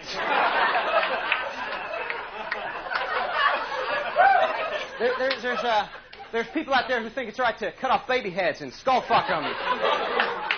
And that's wrong. I think you went too far there on that one. With the skull fucking. Snow faggots, yeah. Snow faggots. And got a ripping big the baby's laugh. head off. Little. That was a good house. That psycho yelling during your set? East Side Dave from the Ron and Fez show. Actually, a friend. Oh, really? Who got a little, East Side tends to get a little bit wasted. Oh, that's the worst when a friend of yours... Yeah. Loaded house, huh? Oh, loaded house. Well, I asked some friends to come. It wasn't a bringer show. How nerve-wracking is it when you, like, go to click on a clip? Like, that the crowd is just going to turn on you. That's the worst part is when you do that, you fuck up one clip and then they all, because it's on a PowerPoint presentation, and then for the rest of the show you're fucked. So if you, in 5 minutes in, then all your clips are out of sync. Yeah, see, I don't think that's what, well. It's not really stand-up is what you're saying. No, So it's going to be weird. This is gonna, it's like the first Ultimate Fighting, when you actually saw different styles. One guy was a boxer, one guy did before they all knew how to grapple. Yeah. This is what this is. What is better? This is like what is better? This is like Muhammad Ali. Or whatever that is. Slideshow. What you call it? The presentation? Interactive? What is it called? I just called it a one-man show. That's a little pompous. One-man show. You cannot just call a one-man show because it's you and a PowerPoint presentation. One-man show is something that I think an established orator or a comic does. Spalding Gray. Spalding Gray. There you go. Spalding Gray. Why don't you take his example and jump off a fucking boat? Yeah, Spalding Gray. Someone that has established something. I think it's very presumptuous that no one knows you and you're having a one-man show. Like, one-man show is, whoa, I know that name. I got to see this guy. Well, there are plenty of famous people who non-famous people who do one-man shows. You don't have to be famous to do a one-man show. You just don't know about him? Yeah. Yeah. I like how people direct the one-man show. And there's always that moment where like they make a comment and then the whole room goes dark and then they'll show a clip and then the dude who's doing the one-man show takes like 5 steps over to the left and then a spotlight comes on over him and he's like, my dad in 1974. It's just like, oh, shut up. You could do that with a flashlight, you fucking moron. I directed that. I directed his one. I told him to walk 5 feet over there. The drama there. Yeah. I brought the dimmer down and then turned it on the other spot. It ends what you were talking about and starts anew. It's like a different color. Yeah, man, a different mood. Oof. Let's say hi to Ellis. Ellis in Philly. Ellis! Yeah, man, you are one fucking Jon Stewart hack. You fucking rip off. So anyone who does anything about politics is just sucking. Well, Jon there's a Stewart. little Jon Stewart to the delivery. There is a little bit. What's that? No, Nathaniel had that great line when they're saying what his show was like, and he said The Daily Show, and everybody else missed it. Oh, okay. Because we weren't listening? Maybe. So have you been influenced by The Daily Show, where Jon Stewart at the beginning, there's a lot of clips, and he comes back and comments on what was said? Yeah, I enjoy The Daily Show. It's just a different way of, doing a comedic thing. It's not the only thing I do. I've done stand-up for the most part. This is the only one-man show You're I've only done. 4 years in. I couldn't defend anything I did 6 So- years into stand-up. Plus, playing the clips is great because you don't have to write setups. So. Nice. All right, Nathaniel. Wow. He being lazy? I don't understand. I think there's sarcasm there. That's what I love about Nathaniel. I love it's his doing stuff that I sarcastic can't do ways. at the club, because when you do that type of material at the club, the audience sometimes doesn't give a shit about that. They'd rather hear about, hey, remember Tetris? That's what they like at that fucking club. and I can't Ooh, do that it. was a little swipe at stand-up. Yeah, I love stand-up. little bit. I'm just saying sometimes you can't do None that of you type guys of down stuff. at UCB like stand-up. You guys No, are always that's not trashing true. us. Yeah. Saying that we're talking about airplane food. And that you guys are like these brilliant fucking... I'm turning on you right now. Nice. I see that, Phil. You're the That's one guy good. who supported me, too. I have no one left I'm now. still with you, but I just know that anytime they do an interview with an alternative comic, Yeah. they can't just fucking stand on their own merit. They always have to trash stand-ups. They're like, this isn't like some. They always go, some guy working on his 5 minutes for Letterman with his airplane food joke. It's like, yeah, that's how you get on Letterman. Thanks. You can get on Letterman with airplane food jokes. Yeah. Maybe back in '85. We got Alabama trucker on the line. Alabama trucker, what's up? Hello? Yeah, go ahead. Yeah, I just wanted to throw something out there. I might be wrong, but Harry, You fucking suck. You burqa-wearing communist motherfucking faggot. You're a fucking piece of shit. You suck. Every time I hear you, I want to drive my truck off the fucking road. Punching out, guys. Thanks. In my defense, I'm not a communist. Well, you made fun of Bush, so obviously you have to be a communist. Yeah. I mean, See, that's how it goes. You Yeah, can't make fun of Bush and... Then you're against the troops right. in America. Exactly. No matter how many times that guy just sounds like an absolute fucking moron in front of a microphone, if you make fun of him. Right. You communist fucking faggot. Yeah. That's right. So. John from Freeport, ask Harry about the David Cross line that he ripped off. I didn't rip off a... Was someone accusing you of that? I said that that the magnetic decals that you put on your car might be a pointless gesture. But it wasn't really like a bit. I didn't do like a bit on it. It's something that he said about American flags during the 9/11 thing. But it wasn't. So the magnetic, like the ribbons and stuff you're Yeah. talking about, that's what you do? And then you say it's pointless gesture. Where does that go from there?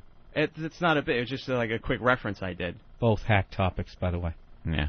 Because I had bits on both of those. I had bits about the American flag. I mean, that's hacky shit. Yeah. No one can claim that. Dated. All right, well. I talk about Haagen-Dazs and how it makes you fat. I came up with that. All right, well, like Hurricane Rita, this is slowly but surely developing. Yep. I'm pretty confident about a win no matter what the format is.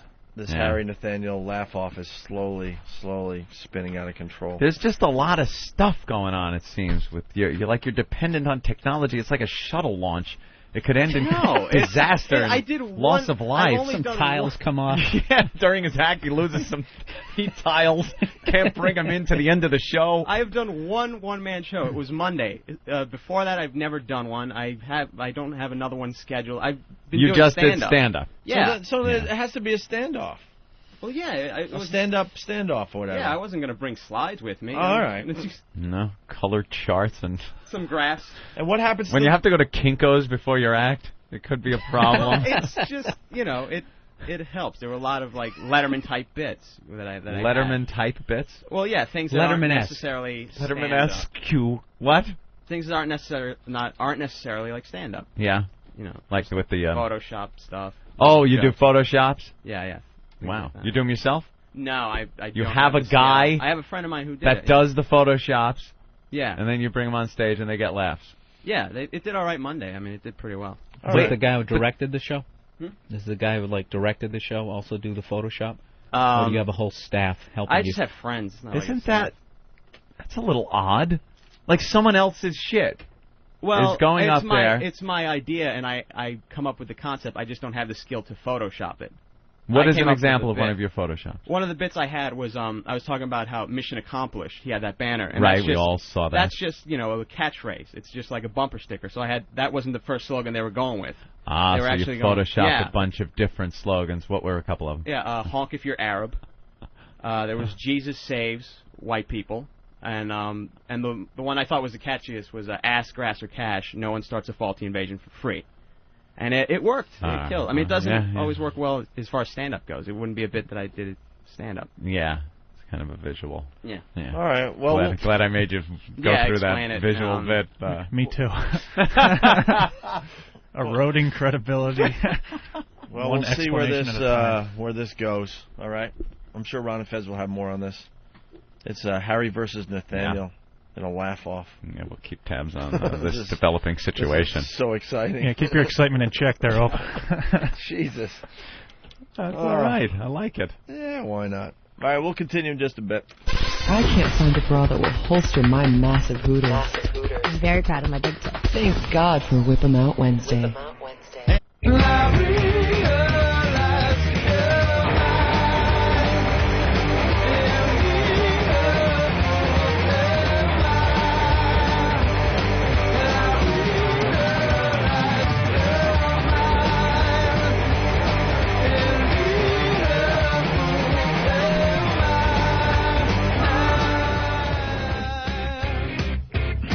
All right, we're continuing here. I got some granola. I got to get down. Yum. Oh, yum, you're yum. eating. Gots to eat. Yeah. Granola. It's a great sounding thing for something to eat. Very tasty. What does that do for you? Bind you up? Yeah, kind of. It's like eating cement. Gravel. A little gravel action. What is that laced with? Put anything in there? Just like a couple raisins. You eat things that aren't supposed to be eaten outside of your home. Like, this is the environment for sandwiches and like yogurt, things like that. Things that you got to pour in a bowl and put milk on, and now you need a spoon and you need the bowl. The problem is when you do morning radio, there's not much to eat in the morning. It's like one of those awful Grape Nuts commercials where the guy's in the bathrobe out in the woods. Yeah, with the bowl in his hand. Sitting on a tree stump. That's what he eats. It's like no one's out there eating like that. Yeah. Outside with a bowl and a spoon, and it's just too much work, Opie, is what I I'm understand, saying. but if I don't eat, I pass out. I'm like a step away from pizza ovens in here. And he does the blueberry the dough thing. around. Anthony, and he can't hold the blueberries in either hand for I don't know if it turns them blue. He just sits there and I'm playing 3-card Monty with his blueberries. Yeah, you're adding fruit into it. I'm trying to find stuff I could eat in the morning. You eat like a half a bagel and seltzer water, you're good for the day. What about like I haven't just seen egg Bill sandwich? eat anything yet. Egg white sandwich or something that's compact, easily That's the portable. problem. It's like you could eat an egg white sandwich or granola. There's nothing to eat in the morning. What else do people eat? Yogurt? What? In the morning? Bacon, egg, and cheese on a roll. Yeah, they get that stuff. Yeah, that was the old That always seems like a construction good thing. idea. Yeah, it seems like a good idea. Just sits there like a big glove of wet cement. Every morning when I was doing construction, we'd go to the deli and grab, give me 2 eggs over easy with sausage, bacon, ham, cheese, and on a roll. And you'd get it, you'd bite into it, and the yolk would shoot out the back, and it's on your fingers. You're trying to eat as you're driving the company van. There's yolk on the steering wheel. It's just a goddamn mess. The worst is when you get in line at McDonald's and the guy in front of you is a construction guy, and he's got like 400 orders written on like a shingle. Yeah. He's like, give me 20 sausages and egg, biscuits, 42 orange juices, and he's fucking huge, so you can't say anything. You want to be like, dude, what the fuck? Yeah.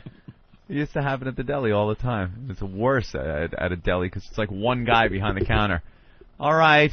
He's there cutting the ham for the sandwiches and cooking the eggs. And he's got 20 more to do, and you're sitting there and just want like a sandwich and a pack of cigarettes. It's worse getting behind the scratch-off people. Oh, what now? Yeah. Well, we're talking about, getting behind people in line. When they step up to the counter to get all their scratch-offs, and all you have is, like, the newspapers and a bottle of water. And there's something. hey, dude, if you want to go first, go ahead, courtesy there. They will sit there and, all right, give me set for life. Give me 2. Yeah, set for life. Set Instant for life. winners. You need more than just that money to be set for life, you freak. Yeah, instant winners. Put I need the numbers here.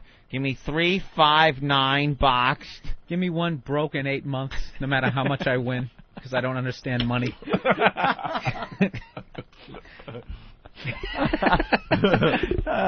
Give me a family will hound me forever. That would be a great reality show. Yeah. Watch these people blow all their money. Give me 7 flat screen TVs and no property. Yeah, let me get $80,000 of depreciating assets. No, yeah, give me $200,000 of liabilities, no assets.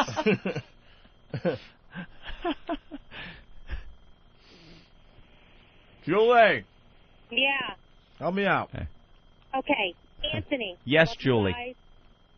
Stop with the freaking granola. It's wonderful, and people do eat out in the woods.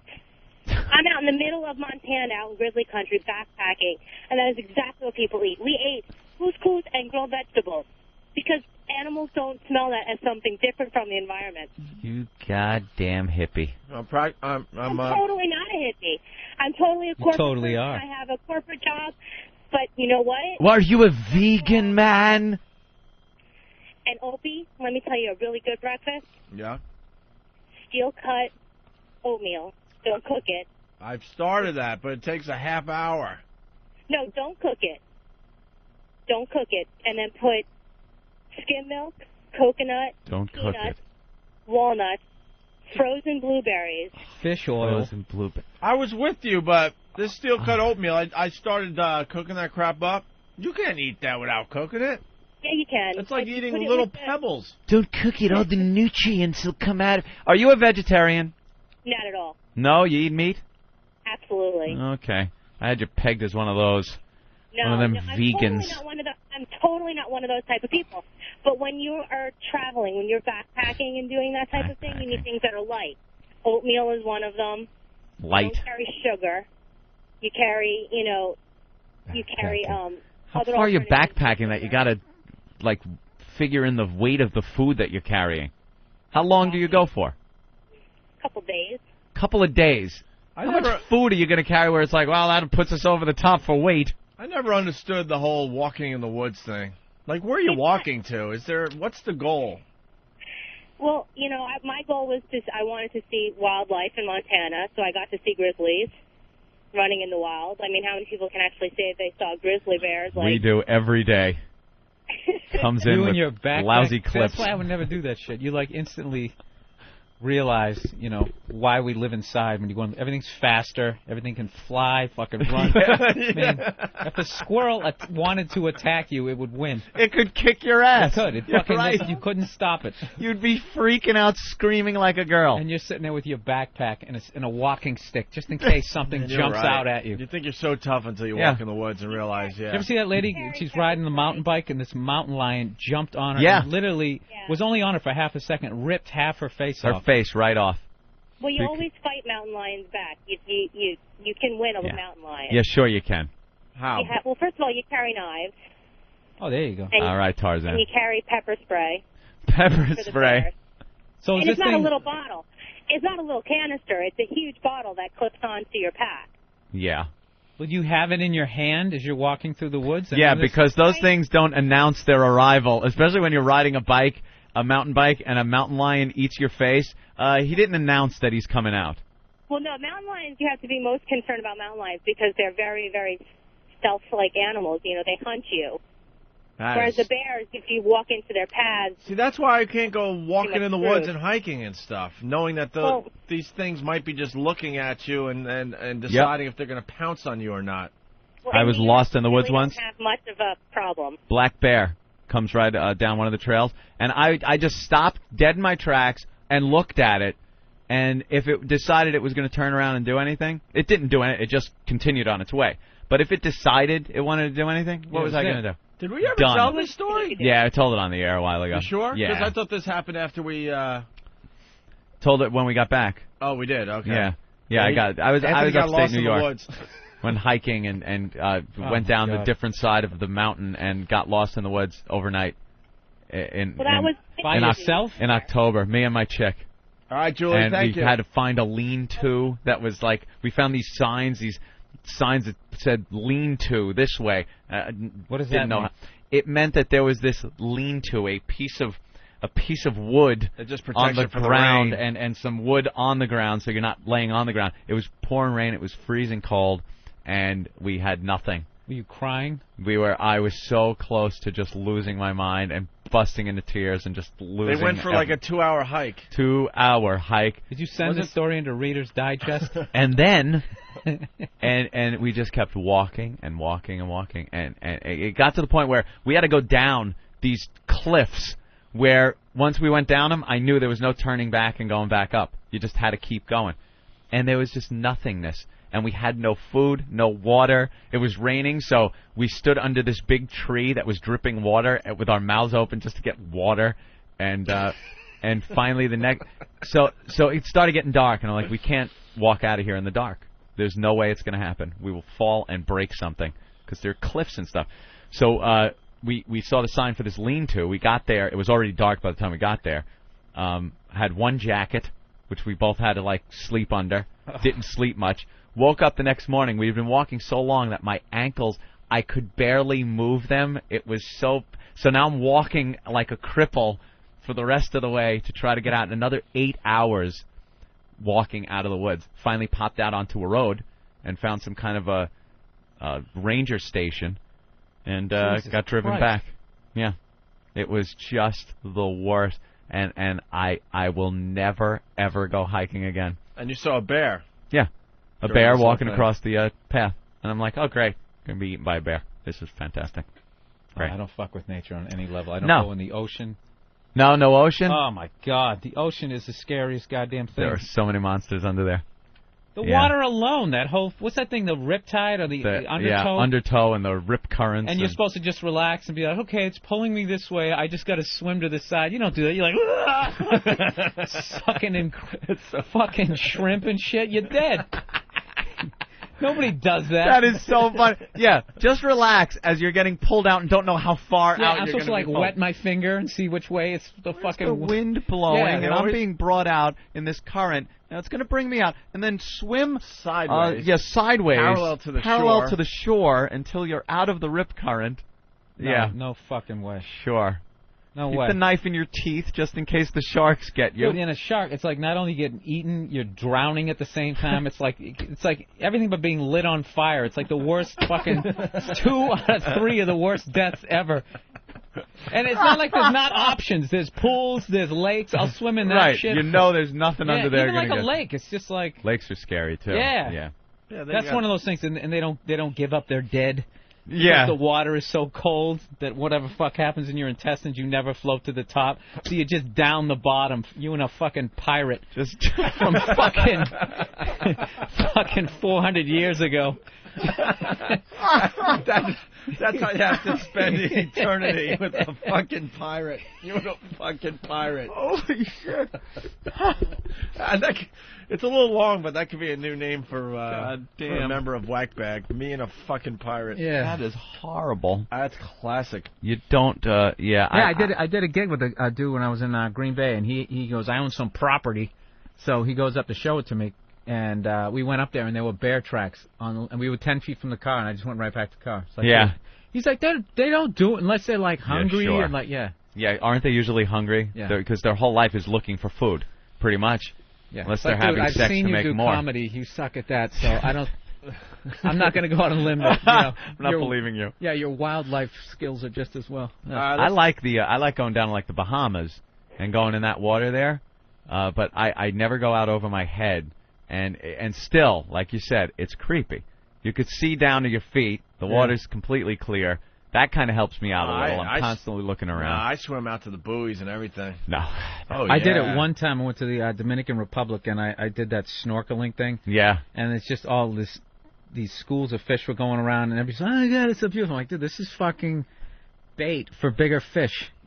And you're swimming in it. No, and you just see him every once in a while when you get near, like when just even like a little fish. When it wanted to, bam, it was gone. It's just like, and I'm fucking this big lumbering Yeah. my snorkel. I mean, I would be, You know what the creepiest part of snorkeling? anything that wanted to kill me. It would have killed you. Oh yeah. Snorkeling or scuba diving, the creepiest thing is when you look off into the distance under there, and it just goes fades forever. into fogginess, though, And then and you're darkness. just waiting for something to come out of yeah. it that's bigger than you. I picture that Jaws moment Right. when he's in like the cage, and it goes away, and then it comes back from the other side. Yeah, and yeah. slams into it. Oh. You're just waiting. You look around and go, I know something's just going to come flying at me from out of that haze. Plus, because I also hear like sharks from like hundreds of miles away. When they hear like a splash, can tell distress. Yeah. So I'm trying to calmly not be attracting anything. Yeah. And you know damn well you're looking through this haze trying to see something with your stupid landlubber eyes, and the shark, like, he's 15 miles away and sees you perfectly. Like, That's clear as day. Some sort of radar on his Yeah. neck. Knows it's you, know your food. Knows you're scared. Yeah, coming at you at 60 miles an hour. There you go with your flippers. Yeah, all that stuff. We're gonna Snakes, go all of it. Creepy shit. I We're like gonna go to dogs. Wisconsin. That's it. Paul? Hey, how's you guys doing? All right, Paul. Hey, man. Go ahead. Hey, that murky water shit scares me, too. Hey, when I lived up in Alaska, I lived up there for like 4 years, and you'd have to be a nut to go out in the woods with pepper spray and a knife. They always told everyone up there you got to bring a gun and a dog, because, like, I guess the animals are so wild, they don't understand what, they think a dog's a wolf, so they're looking for more of them, so they kind of leave you alone. Yeah, a dog is probably pretty handy to have if an animal attacks you. And a gun. Yeah, dog is like an appetizer. That's like potato Yeah, skins. that'll hold off the Yeah. animal long enough. That's your meat shield. until you can pull your weapon out and shoot. Don't get attached to your dog if you're going to be using him for this purpose.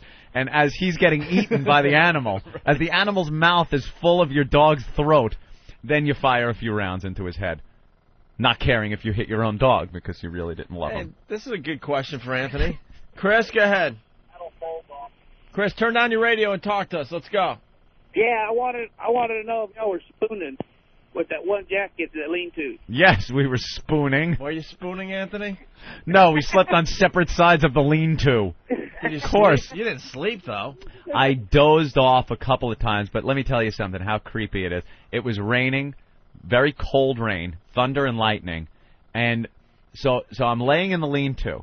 And You so I guys were got lucky to find the lean-to. very, and it was hypothermia. It would have been It over. was just we couldn't make any fire though, so it was still very cold. Why? You've watched Survivor. Stop it! Everything's soaking wet, and in ideal conditions, it's impossible to make a fire. What would you do to start a fire, you think? I think If what I would do. If everything was dry, would you attempt to start I would a have fire? attempted.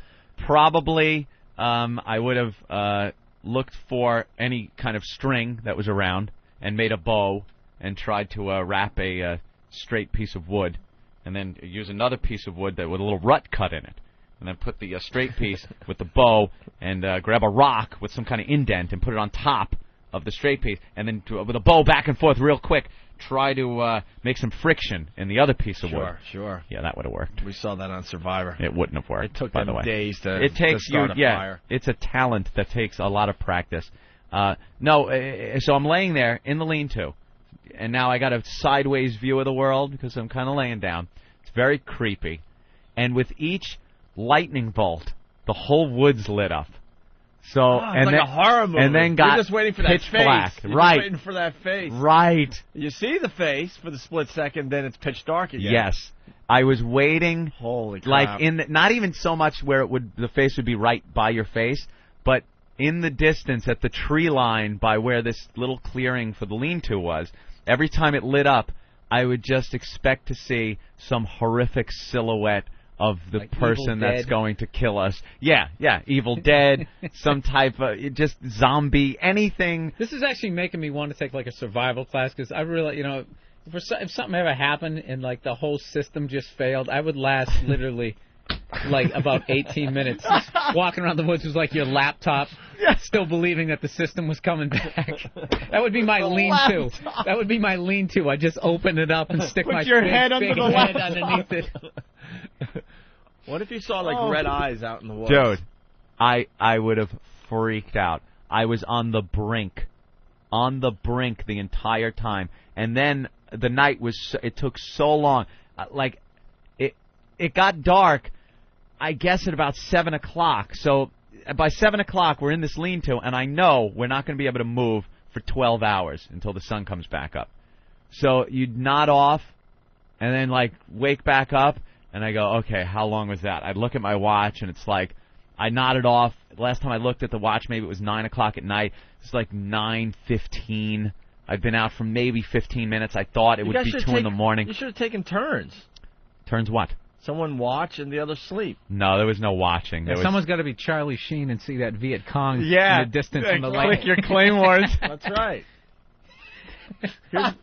Yeah, that's pretty much what I was expecting, just Now, to see the bushes kind of come alive. Here's the question I got for you. Yeah. When does it get to the point where it's every man for themselves? Oh, where I would have to... Tough question, I understand, because, you love your No. chicken stuff, but when does it... You're in that situation. The survival instinct kick When in. do you... How far does it get, or how bad does it get before you decide it's every man for themselves? Well, I think if either one of us snapped a leg or something, I think then the other one just has to go. Bear's coming. Leave the other one. Bear's coming. She doesn't run as fast as you, let's say. Are you waiting? No, I told her stay there because I was walking kind of a little ahead. And when I saw the bear, I turned around and just said, stay right there. Don't move.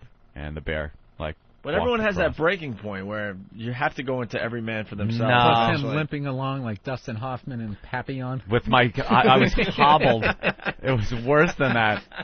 It was worse than that. I was like James Caan in, what movie was that? I'm your biggest fan. In Misery. Misery, sure. Yeah, I'm your number one fan. I was like hobbled. Both ankles were useless. because you climbing the whole day before. We were climbing up rocks and stuff, and you're using a lot of your leg muscles, and then to just stop in the cold rain and sleep. No, there was no stretching. Yeah, I'm going to stretch this out now. Yeah, I'm petrified. It's raining, and we're lost in the woods, but I'm going to do my stretching. You just want to make yourself look real small. I was exhausted, so we just, crapped out for as long as we could, and then waking up the next morning, my legs were, I was like, oh my God, I'm not going to be able to walk out of here. I am crippled. I need a wheelchair. But then, after walking a little while, you kind of get better. But then we saw like little things. They were trails that I guess people use for hiking, but God knows when or, when you're ever going to see another person. So there were these little things nailed to a tree. We found one. It would look like a mailbox, an old wooden mailbox, and you lift it up, and it had like you could leave notes there, and it had like a map and things, and that's how we realized which way we had to go. And we left a note, walking this way on trail, lost, but we had to leave a little note in there. And then they had pencils inside this little thing and left a little note. And all right. It was a very harrowing experience. Well, Ray in California has a question for you, too. Ray, go ahead. Hey, Anthony. Hey. Anthony, are you really going to give your pug-a-doodle up to the bear? Well, the pug-a-doodles are so cute that I would have a problem with that. Hey, Anthony, I got a better idea. I'll give you my ex-wife. Does that work? Oh, an ex-wife would have been perfect. I'd have lobbed her bodily into the bear's mouth. I'd have been like, Bear! Yo! You've been chumming for Bear. All right. Hey, Fred. Hey, thanks for taking the call. Fred in Arizona. Hey, thanks. I know Jimmy's listening, so happy birthday, Jimmy. And the Ramon thing, can you explain that? I missed that day. The inside joke yesterday, it was absolutely hilarious, the Ramon caller. Ramon. Maybe one day we'll do Inside Joke Day and All explain right. some of these inside jokes. I know that really he was spooning with a little Boy Scout. Well, Ramon is, we have to explain this again, is Steve's imaginary little butt buddy. Well, it's not really. When we first started here, we needed production pieces. Those little things you hear during our commercial breaks for the Opie and Anthony show, little teaser, things like that for the show, little promo for the show. And Steve was putting these things together. And it was various different ideas that he would just pull out of his ass and come up with. One of these things was the Ramon concept. It was this fictional characters. One of them is a rich voiceover guy who might be that guy you hear for the movie trailers and stuff.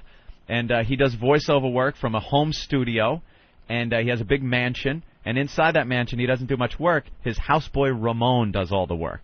And the gag is that this guy is doing a promo for the Opie and Anthony show, and in the middle of it, something bad happens, and he needs Ramon's help to solve whatever problem it may be. Some are, an example, he crapped himself, and crap went all over his shoes.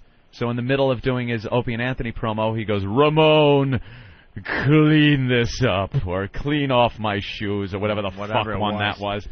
And then it was like a series that started where different disgusting things would happen, and Ramon would have to clean up. And it got to the point, Fred, we hated it so much that we'd all walk around and just go, Ramon! Ramon! So Jimmy took it to the next level, and now he fucks with some of our guests by saying he's Steve from Yellowstone. Yeah, and he does the bit for the person for the person that's in studio, and the person has no clue where it came from. Laughed out loud in the office. That was hilarious. Yeah. All right. Thanks, Fred. Hey, I know that he's spooning with little Boy Scouts. All right. Thank you. Let's say hi to Tom. Tom, what's up? Hey, how you doing? Hey, man. I got a story about diving in the Bahamas last year. We do a lot of diving, and we go to Stewart's Cove in Nassau, Bahamas. And we were on a dive trip, and my buddy and I were in the water, and we went out over a drop-off, drops off about 5,000 feet, and we were about 120 feet down, and I got my back to the open water, and he's looking at me, and he gets this sheer look of terror on his face to the point where he can't even lift his arms, and he's pointing at me, trying to point at me, and I turn around, and there's this 30-foot whale shark about 5 feet from the back of my head. It's just swimming by. I turned around to find him, and he's on his way up to the surface already, because he couldn't I guess he freaked out, couldn't deal with the Well, mass. aren't whale sharks like as big as? They're huge, but they don't hurt you. No, they're actually vegetarians. They don't eat. All they eat is plankton and. Yeah, but when you see something like that in the water when you're diving, it doesn't matter. I mean, you hear stories about it. We got a lot of dives in. You hear stories about them, and the average sizes are 20 to 30 feet, and they get as big as 45, 50 feet. When you get one close enough to where you can pretty much reach out and touch it, I don't care how many stories you hear. It gets pretty. No, I don't care what it is. There shouldn't be stuff the size of dinosaurs around you. It was fucking huge, and the only thing that compared to that was a manta ray swimming at us with a mouth the size of a Volkswagen. Which is another thing that doesn't eat you, but you could easily crawl inside this thing, this open. Do you have any stories about animals that could eat you that swam towards you? Actually, then there's 40-pound goldfish. I mean, actually, we're going. When I say this thing was puckering as it came at us, I mean, I thought I was going to have a hickey from my forehead to my waist. I know they can't eat you, but still. Still, we were scared. We're going to Arcadia. You're 6 fathoms. We're going to Arcadia, Maine, where this guy does great white diving inside a cage. So I don't know. I'll call back or not after that happens. All right, thank you, Tom. Thanks. Bye. I don't care if it doesn't eat meat. In that situation, you're pretty scared. Absolutely. Of course. It's just that he went to another one. Yeah. All right. Yeah, that's why I stay in the house these days. Rob in New Jersey? I don't like how the you woods. doing? Hey, Rob. How you doing? Yeah, every man for himself. I live in West Milford, and we had a bear in our yard. I seen the thing. I took off, and I pushed my girl out of the way. That's a relationship ender right there. Yep, I'm telling you, though, everyone has that point, though, in them where it's every man for themselves. What is it? Freaky. Everyone should think about it today. How far do you have to go in a situation before you're like, all right, it's every man for themselves? I knew when we were lost that, I was hanging on by my fingernails to my sanity. I was like, if I just completely lose my mind, it's a relationship ender. You were still thinking about your relationship? I would have been just like... That's what I'm saying. No, I was still thinking about it. It's like, no, if I just, like a lunatic, ripping my hair out, running down the trail, I've got to get out of here! It's over, Johnny. You don't go back home and go, so, Poopsie, what's on tonight? Pick up the remote. You don't do that after you just lose your mind like that. So that's when you get the we need to take a break speech. Yeah, exactly. It was one of those situations where, you got to try your best not to, throw her in the path of a bear. Mm-hmm. I can climb this, you can't, go fuck yourself kind of thing. No arguments in the woods? No, there weren't. We were very quiet. Come on! Oh, there was no talking? No, it was just, because if we talked, I think the subject would have come up like, people die like this. This is great. This is what you read about, So we just kept walking. We found the big drippy water tree and was like, oh, hey, we should drink some of this. And, You were Harry Potter. Did that. It was... You found the big drippy water tree. Big drippy water tree. No, it was, thank God. At first, we were just finding, like, leaves with little, like, thimble full of water in it if you were lucky. Ugh. And you'd have to do that, like, 20 times to get anything. You could go a day without water? No. Yeah. Very thirsty. Come on. Thirsty.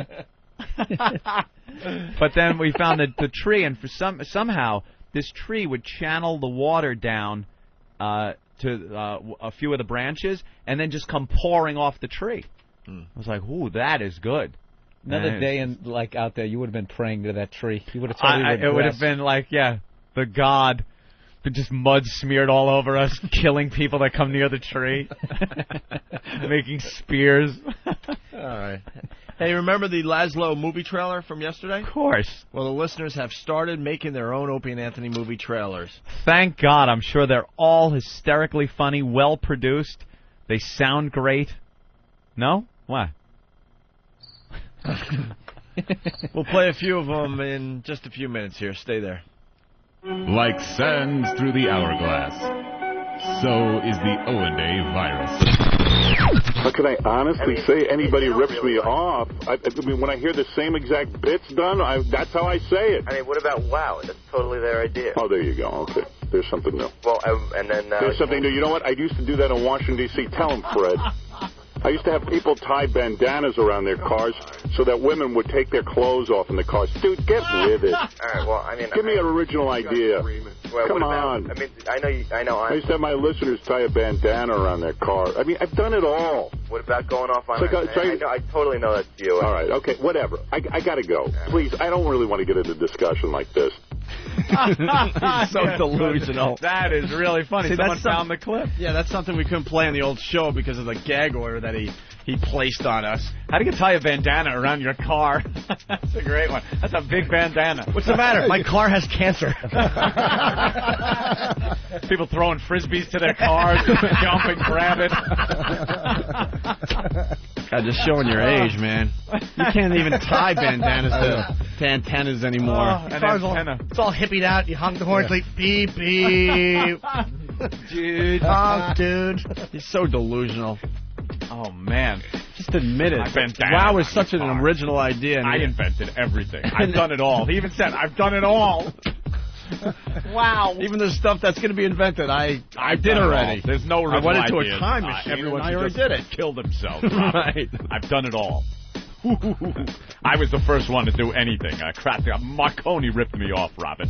Remember the what was that thing called? Dot dash dash dot Morse code. It was Howard code earlier. The guy ripped me off. I invented SOS. Robin. What a complete jackass. He's the guy. Wow. Wow. He invented WOW. And it had nothing to do with Whip 'em Out Wednesday or WOW. It was tying a bandana around your car. Thank you, Howard.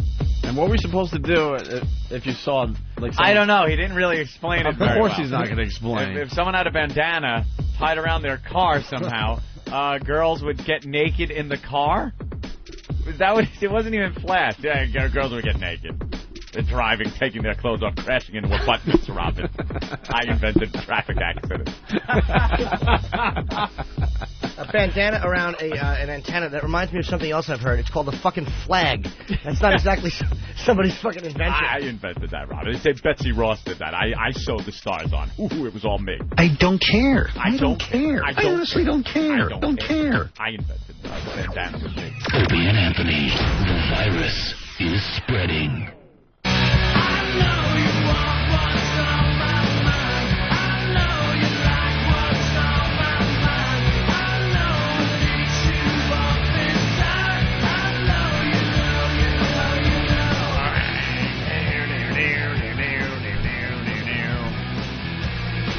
Well, the big guest for today's program was Rich Voss and his lovely wife, Bonnie.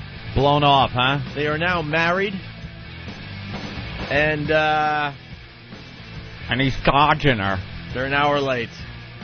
That was the big guest for today. We have more people blow off this program. I can't even count that high. It gets worse every day. Gene Simmons, all right. Rock legend. Right. Rich Voss. Yeah. Big drop-off. Reality star. Big drop-off. But a good friend of ours.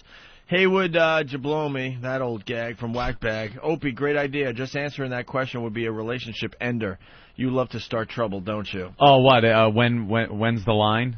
Yeah, every man for themselves. And Dennis C. from New York, very pissed off. Opie, homo. I would never get to that point. I've been married for 10 years. I love my wife more than life itself. I would die first. F you. All She right. was looking over his shoulder as he typed You that. think? It's like, relax, man. It was just a question. And another one I read was, you guys are faggots. Bears and sharks scaring you. Bunch of faggots. Like, he's the tough guy. Yeah. He's the guy that, you know what I would have done? Yeah, that's him. Yeah, you faggot. You just don't know how to handle those situations. Let me tell you about... Yeah, right, sure. You're scared shitless. Hey, he doesn't know. You know what gets me through those moments? Guns. If I had a gun with me, I would have been fine. Would have been fine. I put so much faith in firearms. You would have been whistling tunes all night long. Yeah. In that lean-to. I would have. Yeah. Da-da-da. I'd have slept fine. I'd have slept fine because I know if something would have happened, I heard some crackling going on. Boom. Unload it. I would have been out of ammo in the first 10 minutes. Any sound I heard, I would have been walking around with the thing drawn the whole time. Look like the scene in Predator when they all just open up on what they think is the predator. Vegetation falling down. That's Bill Burr. You're a funny guy. I love the firearms. Yeah. Gives me confidence that I'm not going to get killed in the woods. All right, let's get into this movie trailer thing.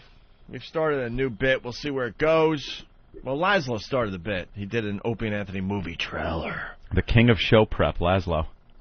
Wow. Making us all look dumb yesterday. I know.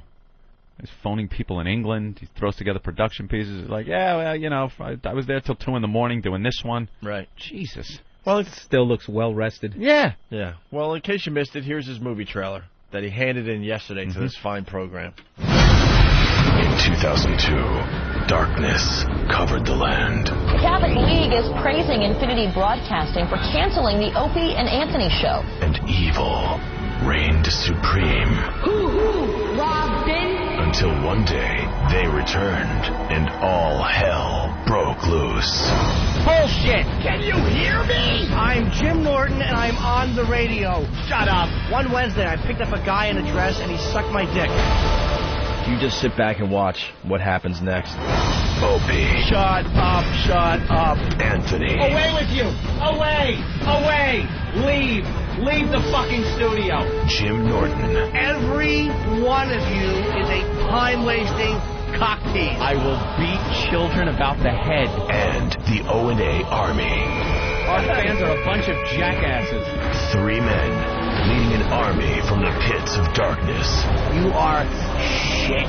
You are worthless. We're all losing. I could give a fuck. Fighting the evil nemesis, poisoning the land.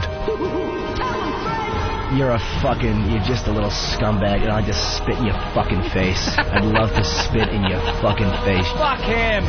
And a battle that almost separated them forever. I'm an actor. You're insane. You don't know how a show works, and then you have these stupid opinions. I understand you're trying to do a radio show. We're not gonna do that, you ass! Aw, don't get all angry and yell. Jim, you're fucking pissing me off. Whatever. Holy shit. What happens when love pushes you over the edge? I gotta feel the tits! Nowhere to run. Who is this idiot on the radio? Nowhere to hide. You're shit out of luck. And no way out. Dance, motherfucker, dance. Yeah, look at my cock. The most anticipated thriller of the year. Give to me the money, I will make for you the like I fuck. No! The Opie and Anthony Show. Rated R for retarded. Wow. I want to see that movie. That is great. It's really, really good. My favorite part is Jimmy. Oh, it's so and that good. just, I want to spit in your face. Just so angry. It's the best thing in there. Oh, yeah. Well, then we said, hey, listeners, why don't you start doing movie trailers? Great. We kind of did this with the jingle thing, and it worked out nice for us, right? Oh, this has got to be great stuff. So the Opie and Anthony movie trailers are coming in, and they sound just like Laszlo's. Same quality. Yeah. Well, here's the first one. By Greg. Tony Show, Greg. This is Ray from Deer Park. That's the quality we get. Here's Ray from Deer Park, his movie trailer. In a world where a poor Irish kid finally gets a break. Oh, right away. What is that? In a world. Can I, maybe?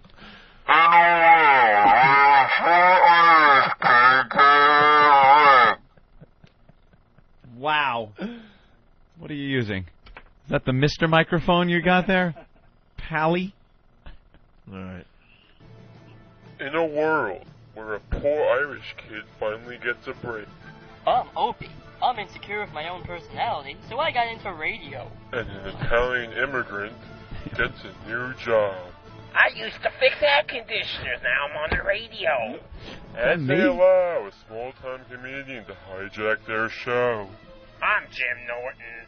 I distract Anthony by using the same joke every 5 seconds, and therefore make him less funny.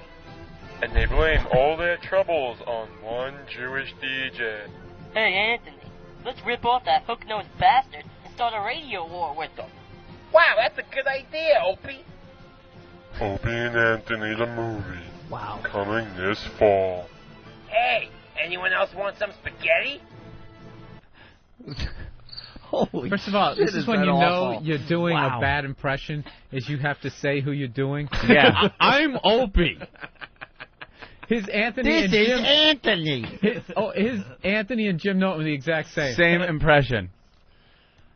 And neither of which sounded even Anything. remotely like either of us. Well, maybe the next one's good. You guys didn't like that one? I don't think he liked us. See, that's the kind of the vibe I got from that one. I think Ray's pissed off because I think he hands in a lot of stuff and we don't get to it usually. Obviously, now we know why. So maybe he has turned on. Hey, Anthony, you want some spaghetti? Spaghetti? Because he's Italian. And that's what they eat. All the time. And I might be 5% Irish. Maybe. Maybe. Hi, I'm Opie. I'm Opie. Oh. Oh, what are you doing? Come on. I'm Opie. You want some spaghetti? Jim Norton here, and I was with a hooker last night. Yeah, jerk. Yeah. All right, well, the next Opie and Anthony movie trailer is from Slim Shitty. Slim Shitty. Yes. Okay. No plan. In a world full of pollution and high oil prices, one bear decided to take a stand on all fours. Well, Steve's got a hybrid, which is just creepy on some level. What's wrong with the hybrid? It runs on water and honey and bee energy. To win over the environment, Steve had to give up his manhood. Are there that many pussies that want hybrid? It's part vehicle, part carnivore. It's a quick little car. It doesn't go really fast. It goes I've had it up to about 95 miles an hour. Your Malata mongrel class of vehicle. One bear. What's wrong with the hybrid? One almost car. Hybrid and the bear. Hovering to an XM unit near you. I get the hybrid. That one's not bad. No, not too bad. At least, yeah, I had like clips from the show. Yeah. So that way someone didn't have to go, I'm Opie. Yeah. Yelling into a Campbell's soup can. It was horrible. I know, I can't get that one out of my head. But Hybrid and the Bear, that's pretty good so far.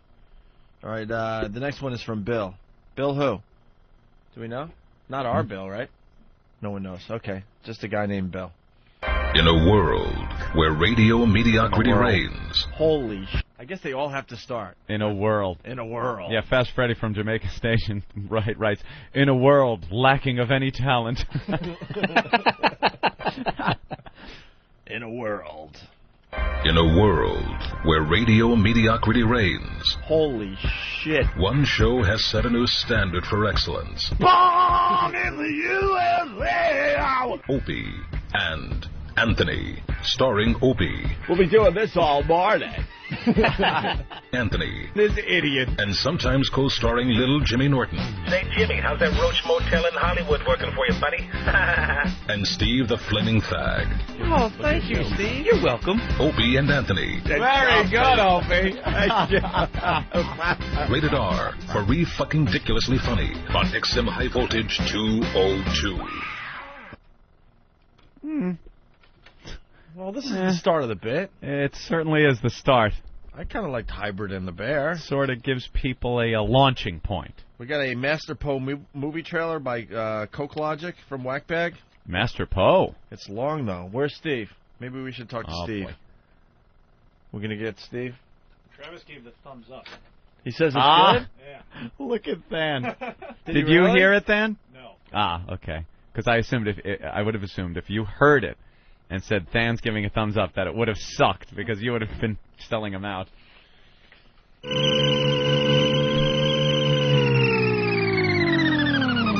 And hello. Hey, Steve. Hi, guys.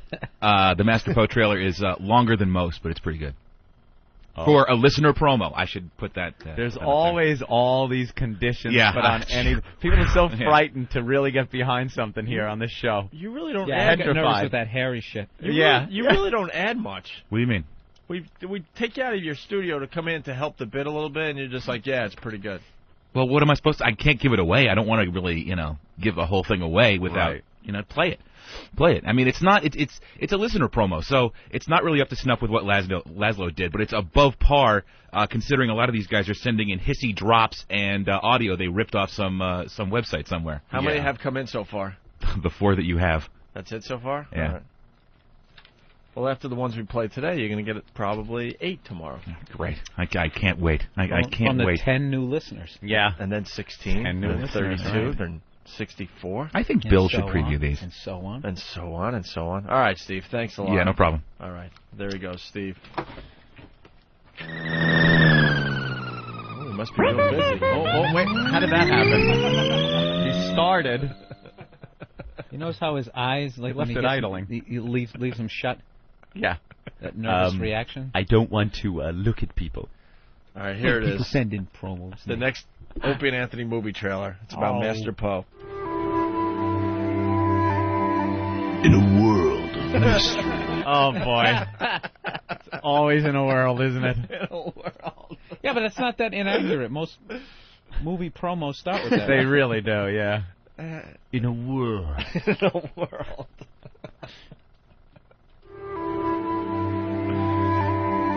In a world of mystery. Who wrote the note about Master Poe throwing out some bloody clothes? Bloody clothing? Like the top half of a karate uniform, it was just covered in blood. Would you like to hear the truth? There was blood on the gi. In a world of deceit. In a comedy shop, there's bars. I drink while I drive. I have a reputation. My reputation is extremely important to me. You do say that he drives drunk and Only when going by children. Yeah. In a world of fear.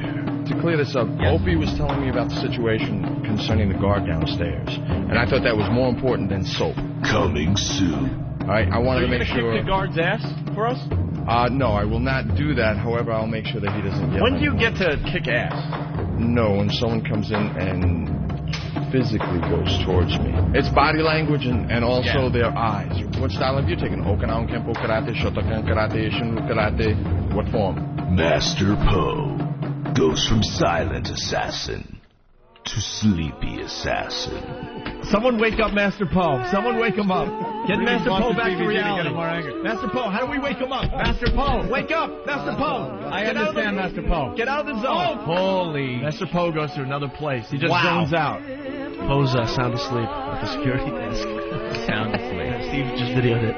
Well, he's in the soundproof area there. Head is down. He is completely asleep. Not even trying to look like he's awake or hidden or anything. Master Poe. Yeah, how you doing? Are we disturbing your sleep today?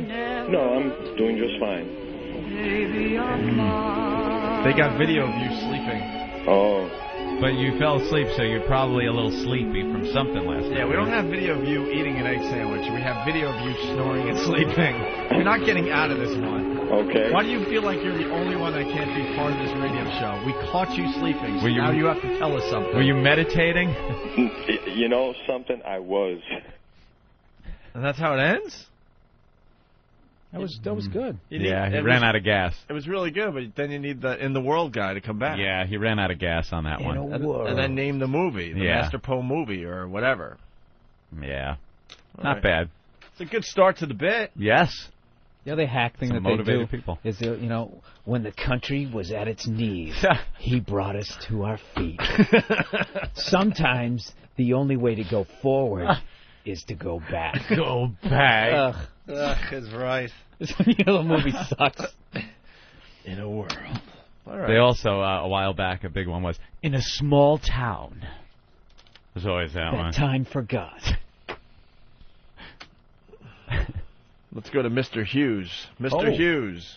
Yeah, what the fuck was up with that first trailer, man? Was that the guy from Silence of the Lambs? It puts the audio in the fucking basket. It does this when it's cold. What the fuck is that guy trying to do, man? Sounded like he was trying to be like the guy from Silence of the Lambs. Wait, he was trying to be like what? He's trying to be like the guy from Silence of the Lambs. Who was in that? Fuck, I don't know. I never seen the movie. I just heard O&A playing the... And how would you know he's musical trying to be all like the the time. guy if you've never seen the movie? And what movie was it again? Because your phone keeps crapping out. Silence of the Lambs. Silence of the Lambs. Fuck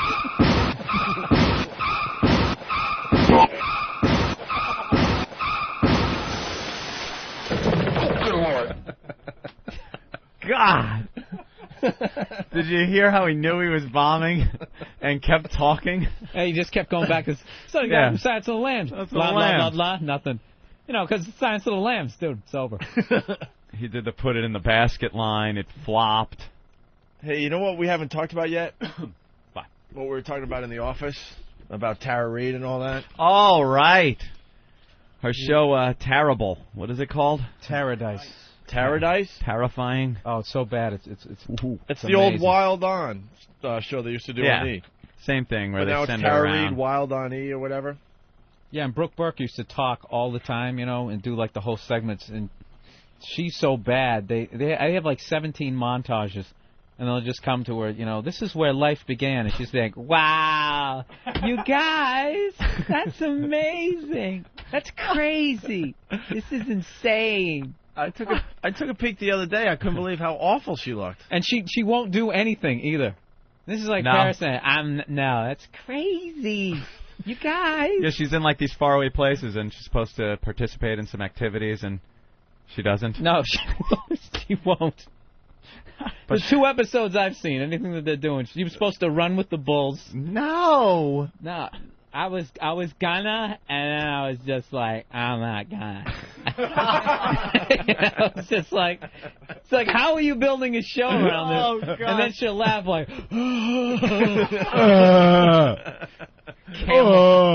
Camel Unfilters. Yeah, she's known for just smoking like crazy, and she had that what do they call that voice when they want it to sound like it's something sexy? Oh, that smoky voice. Yeah, the Demi Moore description. Yeah. There's a way you put it that sounds sexy, and maybe when a few years back when she was doing those American Pie movies, I guess it was kind of cute. Now it's just reached a point where it really reminds me of Lucille Ball in her final years when she used to do Carson. Remember you watch I Love Lucy as a kid, and she was like, Ricky, we gotta have Mrs. Trumbull watch Little Ricky, and I'll meet you at the club later. And that was Lucy. And then, like, 6 years later. 6 years go by. She's on a talk show. Well, me and Viv, when we invented the sitcom, we never really got along with Bill Frawley.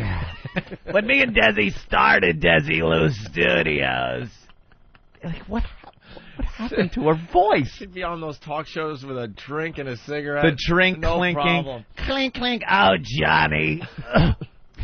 Just drinking and smoking. That is and funny. that's definitely the road Tara Reid is taking. She's not going to be able to talk. The emphysema. Yeah, they all wound up getting it back then. She died of it. Ricky, I remember seeing Desi Arnaz on a Saturday Night Live episode, like right before he died. Yeah, he was on. I don't know. Did he host it? I think he was a host, and just ravaged by the sea, the big casino. Got his lungs because they were always smoking. In the office, we were talking about the episodes of I Love Lucy where they would do product placement for Philip Morris. That was the cigarette company that sponsored the show. And Lucy would offer people cigarettes that came over the house in a candy dish full of cigarettes that were on the table of it's a TV show. There'd be like wafts of smoke on the set. The whole studio probably just stunk. The set had nicotine dripping down the walls. You have to squeegee off the camera lenses. And Tara Reid's starting to sound like Mr. Mooney. It's going. We're here in Pamplona, Spain. I'm not going to run with the bulls. It's crazy. Guys. Well, I think we have some Tara audio here. Yeah. Let's listen to this. Water activities. We went on this other raft thing. It was called a fly fish, and it's like this thing where everyone kind of lays down in it, and it just flies up in the air. And me and Paris is screaming like,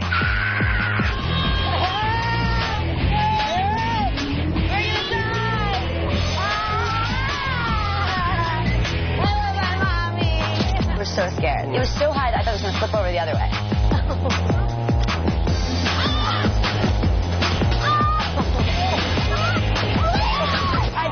My teeth and my eyeballs. Oh my god. Honestly, we really hurt each other. And I think we're like leg is broken. I have black and blues on my legs right here. It's crazy, but it was so much fun. We did every water sport you could possibly imagine. We burned more calories just doing water activities than not even running games. I think we worked out for an hour. You do this every day, you'd be ripped. Wow. People are watching this shit. She's got one of those voices that just around every few words. Just stop talking. Then we went on this thing. It's called The Fly. It's fantastically funny. Like her voice just cuts out. It's like a cell phone call. Here we are in Australia. It's wonderful. We're by the Great Reef. Just cuts out. Not getting a signal. Good signal. Sultry, people are saying the voice is called. Sultry. Sultry. Sure. Mike on Long Island. What's up, Mike? I caught a glimpse of that show the other day. It is the most cool show on TV. All she talks about is how exclusive she's getting into, and you got to hear her refer to herself in person. This is the Tara Zone or the Reed Zone. This is like really exclusive. It's the most. Hey, stop ripping off Anthony. Anthony came right? up with the voice that just craps out. His phone. He's got Tara voice phone. All right, Mike. Thank you. Here's another clip. It was hysterical. My camera crew comes in, and then all these other camera crews, and like flashes everywhere. We're like, what is going on? It all happened at once. And Paris were like, wow, she has a big crew. Say hi to the camera.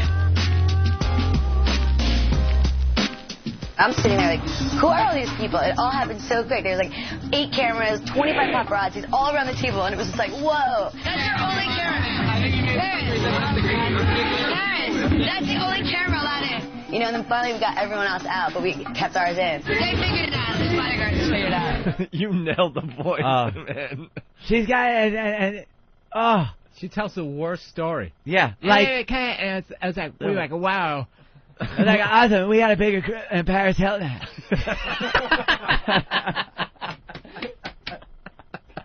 Who cares? Wasn't the whole thing with the original show is that it was her going to bars, like party locations? Yeah. And then what, did they run out of bars? Because now they try to make it more than it really is. Where she's actually trying to get culture some of these places. I have no idea. Oh my God! It's so good. Oh my God, I took an orgasm. Oh, honey and cheese like fried. I love Greek food. This is out of control.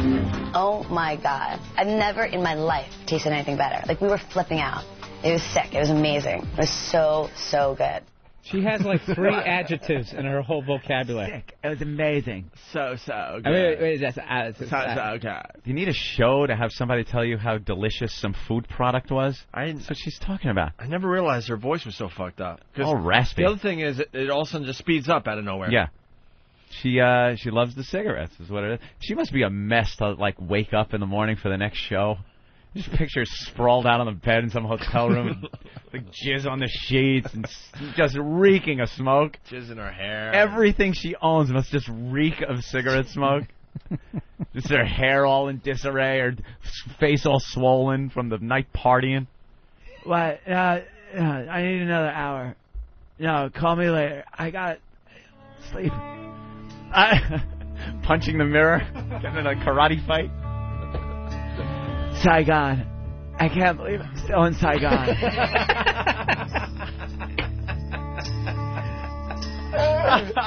And then the Viet Cong came in from the north. I was like, wow. This is the 1st to the 9th Air Cav, Air Mobile.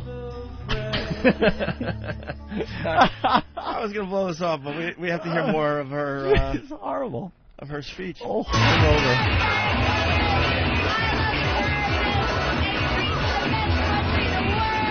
Paris and Paris couldn't have been any kinder. You know, they just took us in and showed us the other side of Greece that we wouldn't have ever gotten to know. We were dancing and singing together. I mean, there was just so much love there. Paris and Paris, they're truly leading up. I think it's beautiful. Truly what? Paris, they're truly just beautiful. She hacks up a tumor. I think people are going to see I'm not just a party girl, that I care about people, and I'm kind of goofy, and I have a funny side to me, too. And it's insane. What is that? That's the Acropolis, and the main building is the Parthenon. And what is that? This is a monument from the... So is he one of the gods? Like Hercules? No, okay. that's mythology. This is the real thing. It was the golden age of Heracles, built 2,500 years ago. So he was a guy? Yes. See, I'm confused. Did you know this? You guys don't know either, so don't make me look really stupid. He was the guy that built that, right? Like, he was like the governor back then. And that's how democracy started. Is he the guy that did the thing with the potatoes? He was like, right? That guy was a leader. He ruled Greece, and there was no potatoes, and he wanted the economy to be better. I don't know. I'm learning way too much stuff. Is that like when the ruins were? Exactly. Okay, see? I'm getting smarter by the minute. It was one of the birthplaces of civilization, and it was amazing. Amazing. We should stick to the good clubs. Yeah, let's talk about the club. Yeah. I'm trying to word it out. Jessica Simpson right now. I don't know, she's looking like a rock scientist. Holy. I don't know. We need a translation. I'm learning too much stuff. Trying to get a history lesson. I don't think that part of the show is very good. Do you hear the sound effects? They actually make fun of her because. Yeah. Boing. She's so stupid. See that one with the potatoes? That's the one with the potatoes. Because I know that there was a leader and he has people and they ran out of potatoes and I got to get some more potatoes. Is that the guy? Is that the guy? Give me a fucking drink. I need a drink.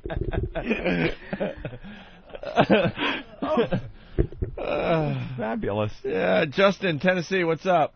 Not much. What's going on, fellas? You tell us.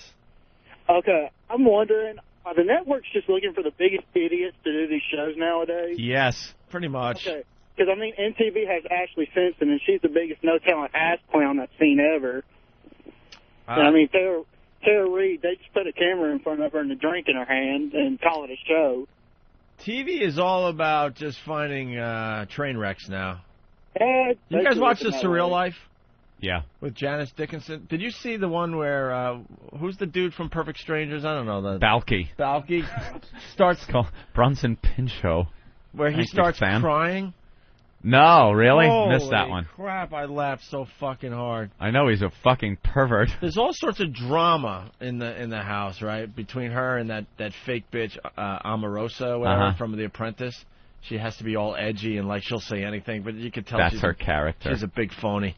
So she has it out with Janice, whatever, and so Janice goes off to another room and she admits to Balky that her father was a pervert or a pedophile or something.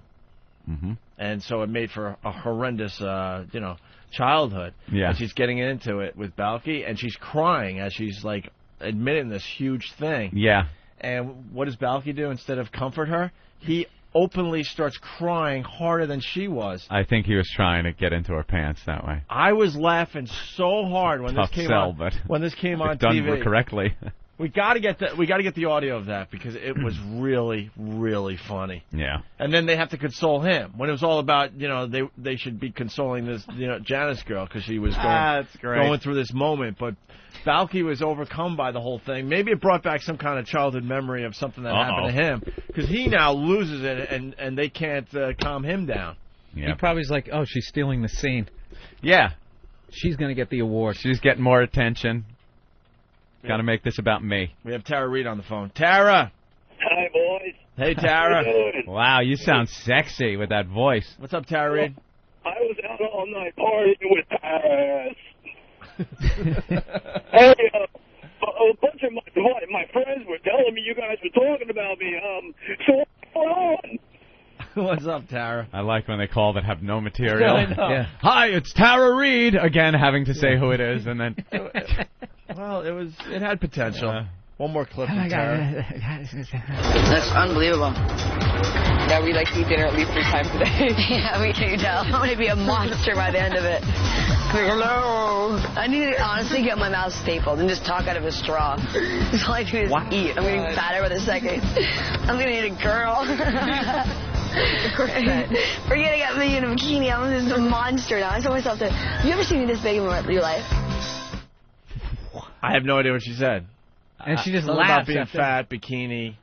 I think it's fat like... bikini food. If we keep eating, I'm going to get huge in my bikini. I'm not going to be able to fit into it. Because I keep eating, I'm going to have to get my mouth to eat through a straw. She didn't even say that. She said breathe through a straw. I don't know. Talk through a straw. It's like, isn't it getting your jaw wired shut and eating through a straw. She was like getting my mouth stapled and talking through a straw. She gets everything wrong. She was confusing Greek mythology with the potato famine. And then the god Apollo needed French fries, and he couldn't find any. So he had to, like, get a Peristophocles guy, and he came down and actually got them curly fries. That's amazing. Dope. What a dolt. That's I fucking unbelievable. I can't book anything. And she's walking on into television. the audition. You got to be a train wreck, Bill. I just got the side yesterday. You guys. She's on TV. There On it is. TV. Guy has a show. People talk about it. People watch it. Encore, one more clip. Of course. Talking about food, more food. What is going on with the potatoes and the bread? I mean, guys, are you trying to make me fat by the second? I'm not eating them. Guys, my is jiggling. You can't starve yourself and be like a typical actress that doesn't eat and do a movie that we did because it was too intense. Do you know what I mean? So literally, you ate what you could. So we ate stuff just for energy, but it was food. So we got fat. Yeah, hence the lug. But we'll get it off. Here, you pass the Greek salad. That's really good.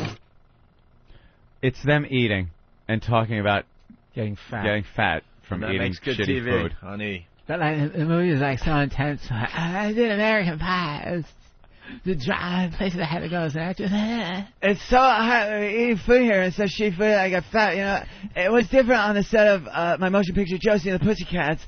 We had such great food there. Now it's such horrible. Michael Jordan from Alabama writes, Tara Reid actually said rock scientist instead of rocket scientist. Rock scientist? Yeah, I did hear that. Fantastic. Rock scientist. She is the greatest. All right. I'm looking forward to the next program. We need more Tara clips. Yeah? Please put that on the list. You want to do some Tara things? Yeah. All right, Tara clips on the way for you, Anthony. Tara clips. There you go. Who the hell was that? Did you hear that? Whose stomach just growled? Was that yours? Yeah, but you've been eating granola. It was really low, though. That wasn't my stomach. That was one of those internal farts. Yeah. Oh, you ever get that? Yeah, it doesn't get. It's like, you know, your intestine. It's a great segue. Well, I haven't talked about farts in a few days. There's Here gas we go, behind, guys. because your intestine is a bunch of like muscles, just like your sphincter. Only it's like on the whole length of it, and that pushes everything down. So when you get gas in there, and the gas squeezes through one of these closed sphincter muscles, it sounds exactly like a fart, only it's inside. Right. And sometimes it could sound exactly like a fart, But like muffled from the sheets or something. But no one's going to be bothered by it. Right, because it just stinks inside you. I got a fart was inside me. I just thought it was amazing. And when they were looking at me, I was like, you guys. I was with this guy once, and all of a sudden I thought I had a fart, and it was an inside fart, and it almost came out. And then I did fart, and it came out as a smoke ring. And everyone laughed and laughed. And I didn't know I could blow smoke rings. And I fired, and the last cigarette I had was like 15 minutes ago, and I still had a smoke. It was great. Derek and the gang are loving the new impression, the new Anthony impression. Who knew you could do Tara, Anthony? Who knew? Who knew? Horrible whore. All right. Want to take a break? All righty. You know, it kind of sucks because... I can't believe Voss didn't show up yeah, today. we were counting on Rich Voss and Bonnie. So not once so again, much for him. Once again, your pals are going to have to make up more radio. We'll show how brilliant we really are once again, because there's nothing else to really talk about. We did the latest on Katrina. We did the thing on Rita. There's nothing else here to talk about, really. All right, we'll see you tomorrow at 7. No? Wow. Barry Bonds hit a homer last night. Oh. All right. Hockey started last night. The regular season? No, just like preseason stuff. Preseason. Hockey sucks now. No, it's going to get better. On XM Satellite Radio. Also. You better love hockey, Bill, if you want. No, I did back before all the teams moved out of Canada and went down south. Good point. I'm sorry. You know what? It's a great game. It's another lesson about radio. Actually, no, I heard they took away the red line and stuff, so it's going to open up the neutral zone. There it's going you to open up go. the neutral zone Right. and try to beat the left, No more left two-line wing lock. Yeah. No more two-line passes. Sometimes things you can't stand have to be the best thing in the world on radio because they are the ones that pay bills. Mm-hmm. Yeah. I absolutely am not talking about GameFly.com, though, because I am a gamer. We love GameFly.com. Yes. I need to pick up a new game, matter of fact. You know what you do? You go to GameFly.com, you find the game, you order it, you can check it out. You like it? What do? You click Keep It in your game queue, and then they send you the mint condition box, the manual, everything you would get if you bought it in the store at a discount. You get a membership discount on that one. And then you don't have a stack of games that stink because you went out and bought them and realized they sucked. That's what I got at home. I got a big stack of games that just stink. Gamefly.com/XM. Get yourself signed up. $21.95 a month. But you can start with a free 2-week XM trial. I can't talk today. No commitments. Cancel anytime. Start playing the latest releases. All the games you've wanted to play at Gamefly.com. Over 2,500 titles to choose from. All the platforms, Xbox, PS2, GameCube, Game Boy Advance, DS, and the new PSP. 2 games at a time. No shipping either way. Keep the games as long as you want. No late fees. All the games you want right there at Gamefly.com. That's Gamefly. They have it spelt out here like they want me to say GAMEFLY.com. Mm-hmm. Who can't spell Gamefly.com? /XM. And then you plug in XM in the promo code box for your special offer. It's Gamefly.com. All right, before we go to break, we have Tara Reid calling back. Yes, Tara. Hey, guys, how you doing? I just want to say hi to my friend Ray Romano. Ray, you there? Yeah, come on. Oh, my God, Ray, it sounds so crazy. Remember the night we went out to the club and I had a club in my hand and we were doing a club thing? No. Sometimes when I eat too much food, Ray Romano, he goes crazy. He doesn't know what to say. I don't know what to do either, right, Ray? Oh, what are you doing? Stop Ray, talking you're so about crazy. that. Oh, God, I don't understand you, Ray. Crazy guy. Oh, wow. And he punched out. Very good. You could now go down to the UCB and just be a star. A little improv like that. Yeah, no. Do a little Ray Romano. Most amazing thing ever. Get into their little clique. You won't just be a stand-up anymore. I have as much ability to do Ray as Tara has knowledge of Europe. Potatoes and Greek mythology. 3 things I got. No. Potatoes and Greek mythology. She mixed up the potato famine with Greek mythology. Fantastic. It's Whipple Wednesday. It's Whipple Wednesday. It's Whipple Wednesday. How about that woman that took her shirt off? It's Whipple Wednesday. It's Whipple Wednesday. It's Whipple Wednesday. Show us your findings. It's Whipple Wednesday. It's Whipple Wednesday. It's Whipple Wednesday. Oh, this is fantastic. This is beautiful. It's Whipple Wednesday. It's Whipple Wednesday. It's Whipple Wednesday. Cancel your appointment. It's Whipple Wednesday. It's Whipple Wednesday. It's Whipple Wednesday. Stay out the bushes. It's Whipple Wednesday. It's Whipple Wednesday. It's Whipple Wednesday. The Opie and Anthony Show. XM202.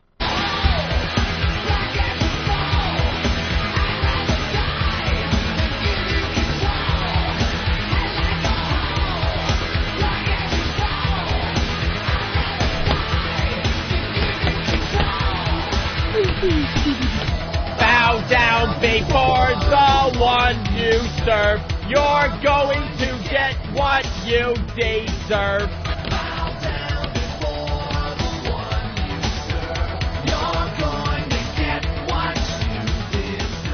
You're checking out the Opie and Anthony program on this fine Whip 'em Out Wednesday. Do you have your WOW stickers yet? We're making them every single day. All you have to do is send a self-addressed stamped envelope off to us here in New York City. We'll send out the WOW stickers immediately. Little sweatshop of children hand-painting them. That's right, in the back Somewhere office. in Thailand. They're making Nike sneakers and Whip 'em Out Wednesday Wow bumper stickers. stickers. So nickel a day. and then you throw the Wow stickers on your car or your truck, and this has worked great for many, many years. There's a lot of ladies out there that are slut bags, and what happens is they flash you because they see the Wow in your car. They're lovely women. No, we know that, and they know that. They know we're just joking, just to be edgy because we're shocking. Shocking. And we haven't been too shocking yet today. So if you want a Wow sticker, self-addressed stamped envelope. The address is 111 West 57th Street, New York, 10019. Nice! Wow, you know it now. And that address is up on opieandanthony.com if you need it, okay? I never know the zip here. Like, if I got to fill out a form that says place of work and you put the address down, I just leave it out. I mean, Yeah. New York, you figure it out. And we should have a Wow hotline in time for, next spring, I guess. Yeah, because Wow season's only so long. Well, now that we're all over the country, it'll be Wow every single day somewhere. Yeah? Oh, okay. Arizona? That old gag. Texas. It's 5 o'clock somewhere. All right, shut up. Like when people say that, like 15 past the hour. It's noon somewhere. No, it isn't. It's a quarter after noon somewhere. They say that at the bars when you want to drink. When you have to use that excuse to drink at like 10:15 in the morning, you're an alcoholic. It's 5 o'clock somewhere. It's happy hour somewhere. That drunk. Just drink. Yeah, and you're using doing it every that day. hack phrase too. Yeah, which means inevitably you're going to put the lampshade on your head to show how wacky you are. This guy's a scream, man. Hang with him all the time. Hey, you guys were bringing up a pretty good point. Hurricane Rita is slowly but surely making her way to the Texas coast. And I mean slowly but surely. Yeah, Bill was saying earlier, he goes, they're showing this in real time. And it sounded like a joke, but no. The news channels, no matter what story they're doing, in the corner, they'll put a picture, the satellite picture of the hurricane, just on a loop, scrolling and spinning in the Gulf. Like, we need to see it constantly until it hits something. I think it's moving 3 miles an hour. Yeah. It's a hurricane in real time. It's not the most exciting thing to watch on They've television. already done the hacky palm tree blowing in the wind. Yeah, shot. the reporter in front of it. The reporter in front of because the driving rain. It ran right between Cuba and the Keys. So they had their reporters down there, of course, with the wind blowing. And well, at least, they know it's coming. They got plenty of... Yeah. Well, then they got the shot inside the grocery store with all the empty shelves because you got to get ready for the hurricane. Getting ready. We're up to a Cat 4. Winds 131 to 155 miles an hour. That's what it is. And they say, Opie, this could reach Category 5 and smack into Galveston is what it's aiming at. I saw where Galveston is. You see that? It's a little strip of land off of Texas. And they were talking with an evacuee from New Orleans that went to Galveston. Why wouldn't you just take a little effort, go a little more inland? You're on a strip. I've always liked the water. Yeah. I like the water. I'm not going to let it scare me away. Let it scare you. Let it scare you away. It's chasing you now. You should be scared. Run. Get out of there. Stop being so brave. But at least in this day and age, Opie, we're in, 2005, you can see the satellite picture of a hurricane constantly. It's not sneaking up on anybody. Who would think something 500 miles wide could sneak up on people? But it did back in the olden days. Do you imagine what it was like? Because we didn't have satellite photos. There weren't weather forecasters that could tell there was a hurricane coming. It was just some schlep sitting in his little, log cabin? Yeah. It's like it's going to rain. Yeah. Well, it was so nice a little earlier, but there's a few clouds moving in. I think I'm going to have to postpone seating the back 40.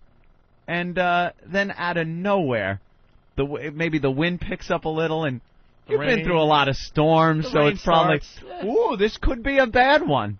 Oh, you read those old books, too, and you had to, tie yourself to a tree? Yeah. And after the eye passes over you, like naked, like it's just ripped everything off of you. There's nothing left, and then it hits, and you're like, oh boy, this is like something I can't even say from a movie because it's the 1800s. You had to be in a hurricane to know there was a hurricane to know coming. what this was There's like. No meteorology. Right. There's nothing that can tell these people what it was like, just out of nowhere. Yeah, it hasn't been figured out yet. So what are the people thinking back then? An act of God? Yeah, they must have just ran to the crazy church. Thing like that, right? That promptly collapsed on top of all of them, killing everybody. That church-like mercy. Sure. Yeah. All right, so we're following Hurricane Rita in real time now. In real time. On and CNN. It's not supposed to make any kind of landfall until Saturday afternoon. Oh, it's Saturday morning, early Saturday morning. Saturday, 2 a.m.? And it's Wednesday. Thursday, Friday. It's 24-hour fucking coverage. Yeah. It's they got it in a pretty straight track, curving a little north. I would like to see it take a northerly turn a little sooner, which would have it barreling into New Orleans. Nah, New Orleans is safe. Who doesn't want to see this hit New Orleans? It's starting to move even like west of Galveston. It's the sequel we've all wanted. It's like when they made The Matrix Part 2 and 3 back-to-back. At the same time, so you could see it like really quickly in the theater. You don't have to wait a couple of years for the movie. That's what I like. A quick sequel. Yeah, the first one's already on demand. Yeah, but sequels suck. This is like Caddyshack. That's actually good. There's been a couple of good, like very few. They're starting to get better finally. In recent years, the sequel has. That's because they film them all at the same time. It's got the same feel, the continuing storyline. Like Lord of the Rings. Has a Part 3 to anything ever been good? Very rarely, yeah. Oh, what about The Godfather? Godfather. I mean, come on. Godfather. Part 3 stunk. That was worse than Jaws 3. Jaws 3. Because that was 3D, wasn't it? Yeah. They had to do the 3D. And then the 4 was like, now it's personal. She was being the wife there. Brody's wife was the star. She was the last one left and the star. And the shark was pretty much chasing her. That's when you know it's going to suck when even the people from the original cast, nobody's left, and they're like out of work, and they're still like, no. Yeah, they said no. No, I'm not doing Jaws 9. And the worst person in the movie, the one that had like nothing in the first movie, she's the big star in the Part 4. And the shark was chasing her. Now, that's a pretty easy thing to get away from. Just move to Arizona. Arizona? I could say you could still live within sight of a beach and be fine. Oh, good point. You could taunt the shark. Right. You could fuck with him. What was the reasoning that she had to be in the water? Or the whole movie would fall apart, of course. Of course she had to go in the water. I don't remember. Does anyone know? That was the big sticking point when they were writing that awful script. How do we get her in the water? Gotta get her. There's got to be a reason. God, she's petrified of it. Her whole family. She wants to take a kayak. A kayak. Get the shark. Everyone she knew was pretty much killed by the shark, but she had to go in the water for some reason. Did she have to get the demons out of her?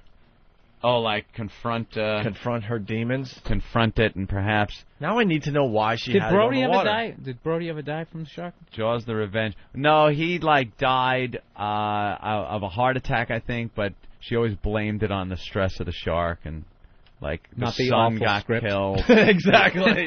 Didn't have to go down that road if they had a good script. He would have made the movie. A man-eating shark. Let's see. Ellen Brody still lives in the island resort town of Amity, and her sons, Sean and Michael, don't work at SeaWorld anymore. And some time ago, Ellen's husband died of a heart attack that happened because he was afraid of sharks. Sean is now a deputy in Amity. One night during the Christmas season, Sean is called to untangle a log from a buoy, and when Sean goes to the buoy, he's killed by a great white. After hearing about this, Michael, who is studying to be a marine biologist, visits Amity with his wife and 5-year-old daughter. While wanting to get away from Amity and spend Christmas with Michael, Carla and Thea and Ellen go with them to their house in the Bahamas on an airplane whose pilot is Hoagie. Hoagie starts falling for Ellen Brody. Michael's friend Jake, who's also studying to be a marine biologist, lives next door. Anyone getting this? I know. If you were pitching this, I'd pass. It's horrible. Let's see. Sometime later, when Michael and Jake are out to sea, their boat is attacked by the shark that killed Sean. Michael and Jake trying to tag the shark so it can be kept track of. Sometimes later, Friends are on a banana boat, a yellow-shaped thing. You've seen them out there. The shark attacks the banana boat, kills a woman, leaving Thea in shock. But it looks like Thea will be okay. Carla's mad at Michael for not telling her that the shark was in the water off the Bahamas. Michael and Jake didn't mention the shark because they didn't want to upset Ellen and mess up her visit. Too many people. Ellen believes the shark is after her family, and that was trying to kill Thea instead of the woman it killed. So Ellen takes Michael's boat out to sea on a single-minded mission to find the shark and kill it, while Michael, Hoagie, and Jake try to find Ellen because they're afraid the shark will kill Ellen before Ellen can kill the shark.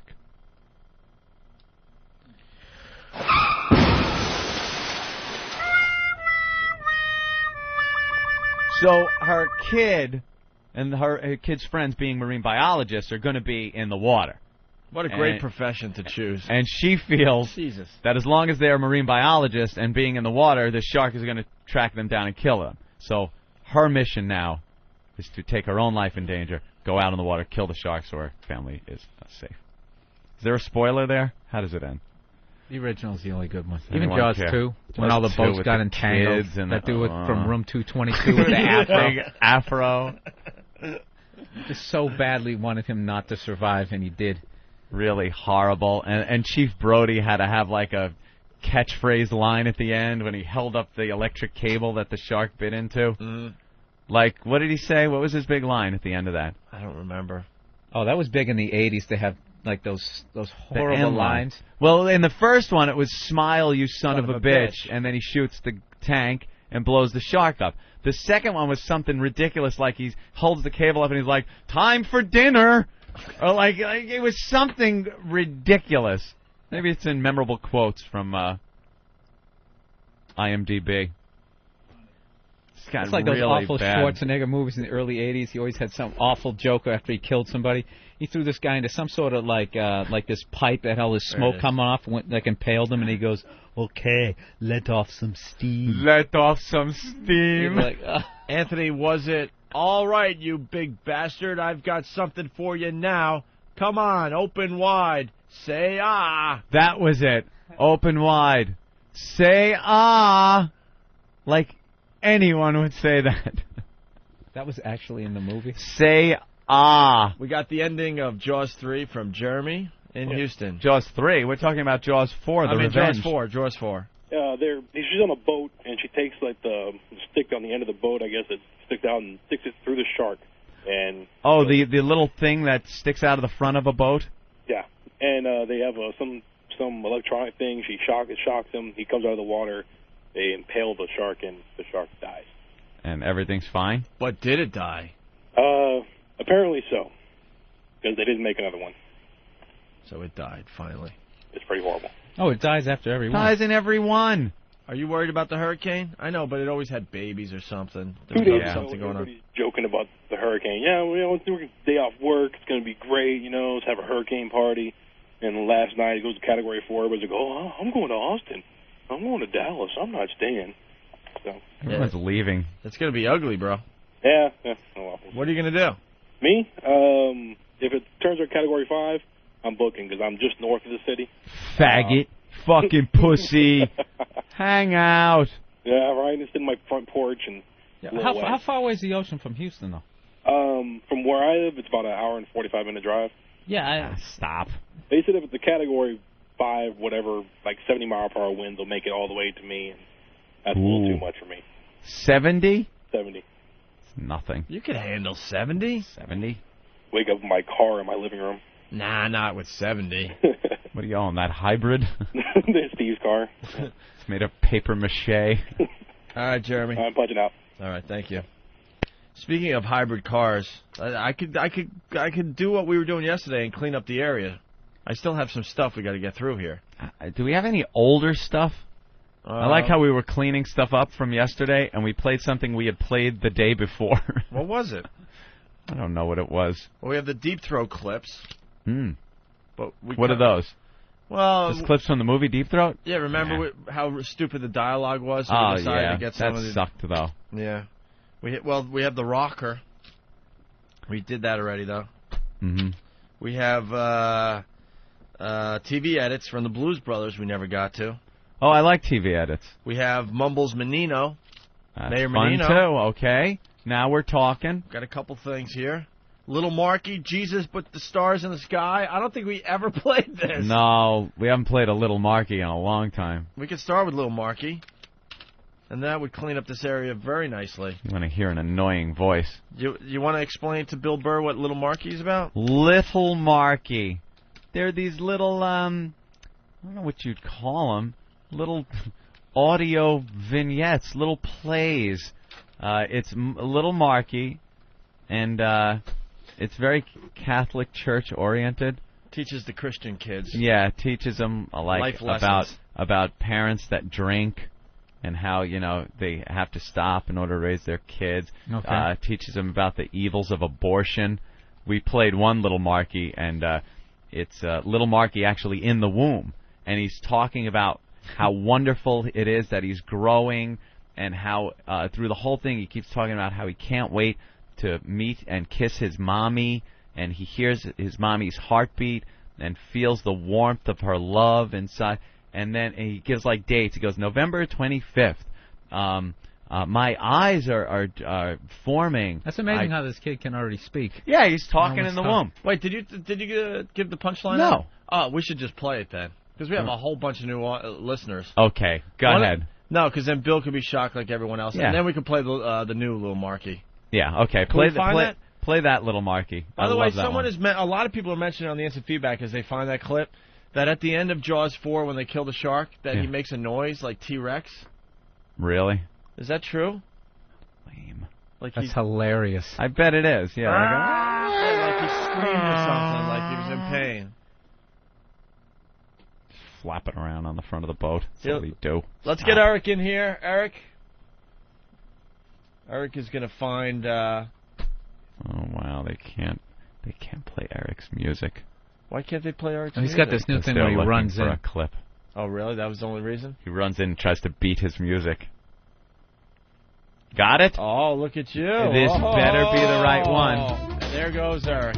All right, yeah, that's the one. Dun, dun. All right, listen to this. Hit it. October 2nd. Today, my life began. My parents do not know it yet. I am as small as the pollen of a flower. how But he it made is that. I already. I will be a boy. I will have blonde hair and blue eyes. Nearly everything is settled already. October 19th. I have grown a little, but I am still too small to do anything by myself. My mother does everything for me, although she still does not know that she is carrying me under her heart. But I am a real person, just as a crumb of bread is still real How's this bread. bitch's womb? My mother exists, and I do too.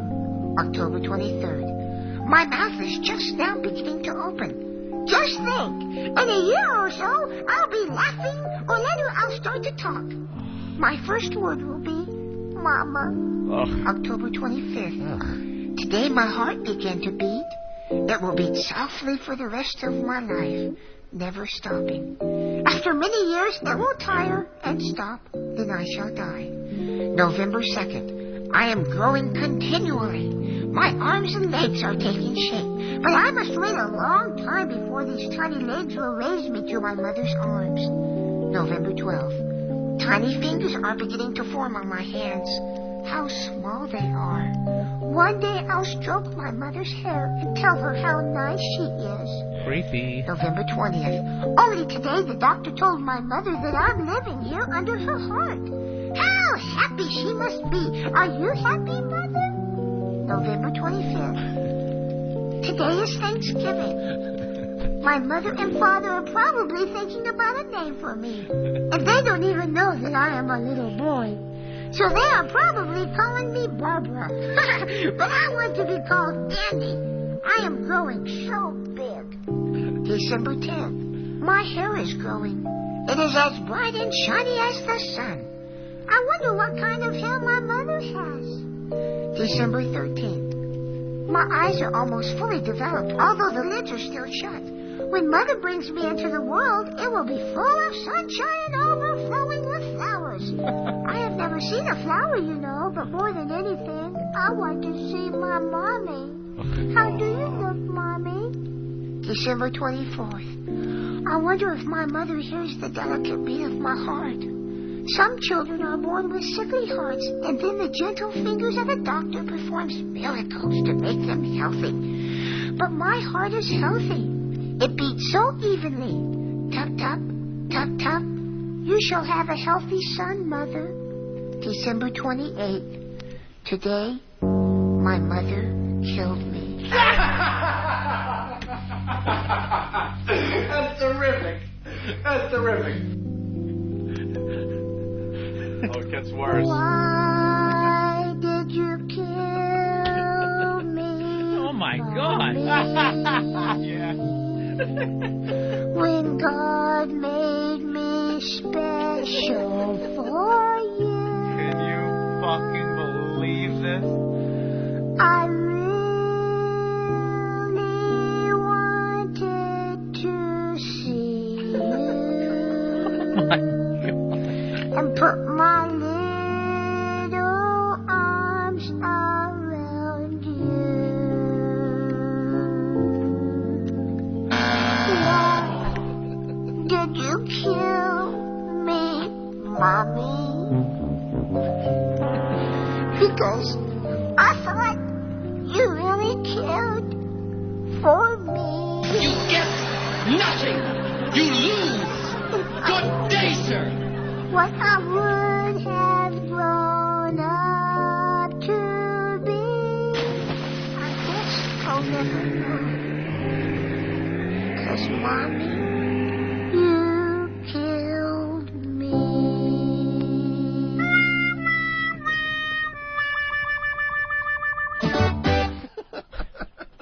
Wow. Who saw that coming, huh, Bill? That is unbelievable. Play it for the kids. Play it for the kids. That's what the kids want to hear. There you go.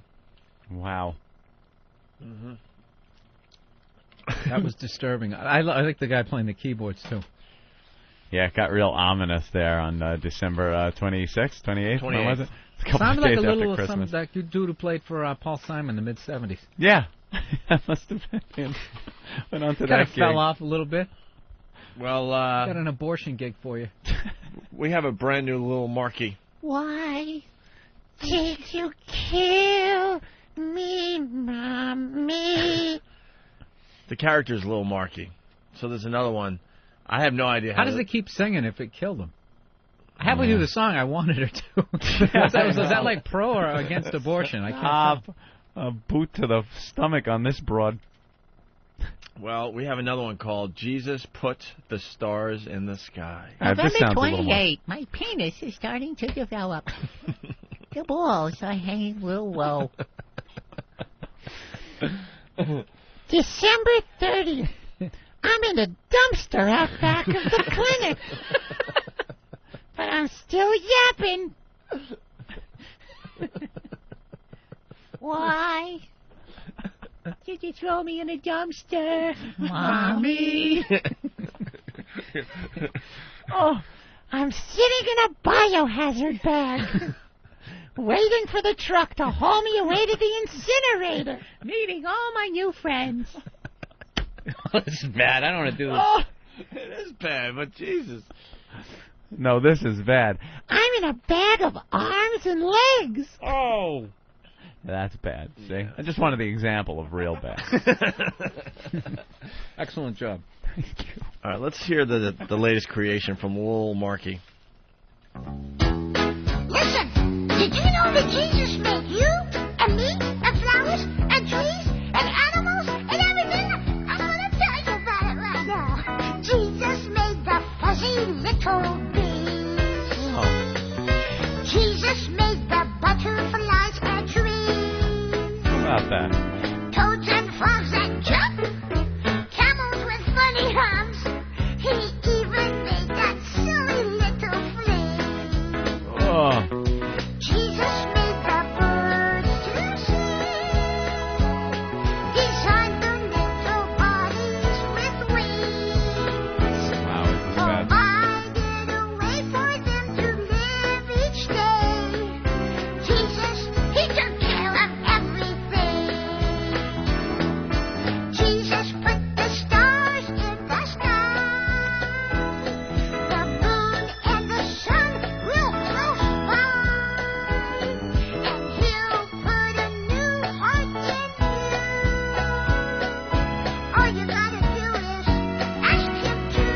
That's all you gotta do. Just ask. Take a look around and you will see. A hurricane is heading right for me. They really should have played that in New Orleans. Yeah. I don't know. I thought God put the stars, right? Yeah. It's just his kid. Yeah, Jesus didn't do that. I mean, he was pretty amazing. Jesus stuff. just kind of spread the word. Jesus was pretty, active and did a lot of cool stuff, but he didn't do all that. He's active in the community. Yeah. He built tables and stuff. Had charisma. He was a carpenter, but I don't think he actually put the stars in the sky. But God was the one that did that stuff. Yeah, he did all that, all the heavy lifting. Did they actually play that abortion thing to little kids? They had to be, because that was definitely not for adults. It's like, well, why would you play it for little kids? They made it. Like, pound it into their head that they shouldn't do this when they get older? Yeah. I mean, is that supposed to appeal to an adult? Why? Mommy. I just want to meet my mommy. You'll meet her for 2 seconds. Start talking now. Better get it all out. Yep. That's it. That vacuum don't leave much time for hugging. Oh, man. I hate to be the realist here, but we all know they don't on just... Rich Voss not showing up? Of course we can. You want to go back to the song? Jesus put the... Yeah, see where he goes with it. Was made perfectly. Just thank him every day for all the things he's done. He made it all for you and me. Yeah. Before we get to the next verse, we got some phone calls coming in. We have to say hi to Jerome. Hey, Jerome, what's up? What's going on? Hey. Well, just want to know if Jesus made the niggers. Oh, God damn it. Why? Later. I'd love to see that guy actually say that same crap. joke in front of a room full of black people. Watch him. Hey guys, how are Yeah. you? Hey, I got something. Probably start bringing up basketball, trying to relate. Hey, guys. Yeah. Kyle? See that Knicks game? Hey, what's up, guys? Friendly? What's up, Kyle? What's going on? Hey. That little Marky thing, man, that's freaky. Hey, I was actually calling to tell you that the in Jaws 4, that's right. The funniest part of the whole movie is that shark does scream actually when she kills it and does like a lion's roar. Really? Yeah, it's like the funniest part in the whole movie. Well, somehow when you told it. It's 10 minutes too late, guy. Yeah, maybe we should find that clip. All right, let's get back to the song. Oh, Jesus put the stars in the sky. The moon and the sun will cross by. And Jesus makes everybody die. all you got to do is ask him to. Yeah. All you got to do is ask him to. All you got to do is ask him to. All right. Hey, do you think the extreme like Muslims have like an answer to this that they play to the future suicide bombers? Wow, what the hell is that? Goes into another track? Can't rock. This was on the disc. Really? I don't know where you lay your head or where you call your home. I don't know where you eat your meals or where you talk on the phone. I don't know if you got a cook, a butler, or a maid. I don't know if you got a yard with a hammock in the shade. I don't know if you got some shelter, say a place to hide. I don't know if you live with friends and who's Setup was too long. Yeah, the chorus has to bring it together. family, say a mom or dad. But I don't know if you feel love at all, but I bet you wish you had. Come and go with me to my father's house. Come and go with me to my father's house. Oh. Big house with lots and lots of food. A big table with lots and lots of food. A big yard where we can play football.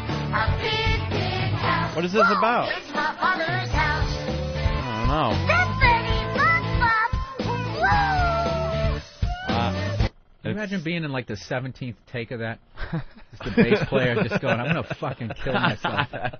The engineer. Yeah. Run through. You first started playing, you thought you were gonna be playing like Madison Square Garden. It's like I had a tryout with Molly Hatchet once. Big house.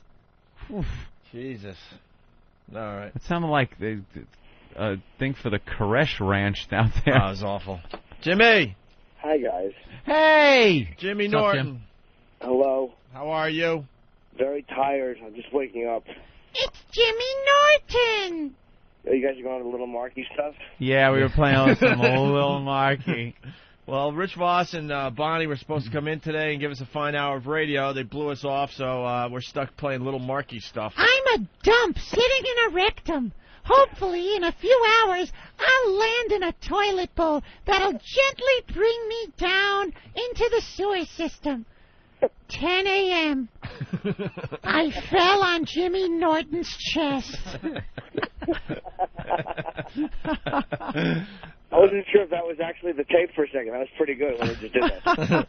You got to hear Anthony's new Tara Reid impression, man. Yeah, I got to hear it again in order to run through. Yeah, I know. No, It's one of those that'll take a while. I'm not putting you on the spot. Listen on the replay, Jimmy, to the Tara Reid impression. It's pretty funny.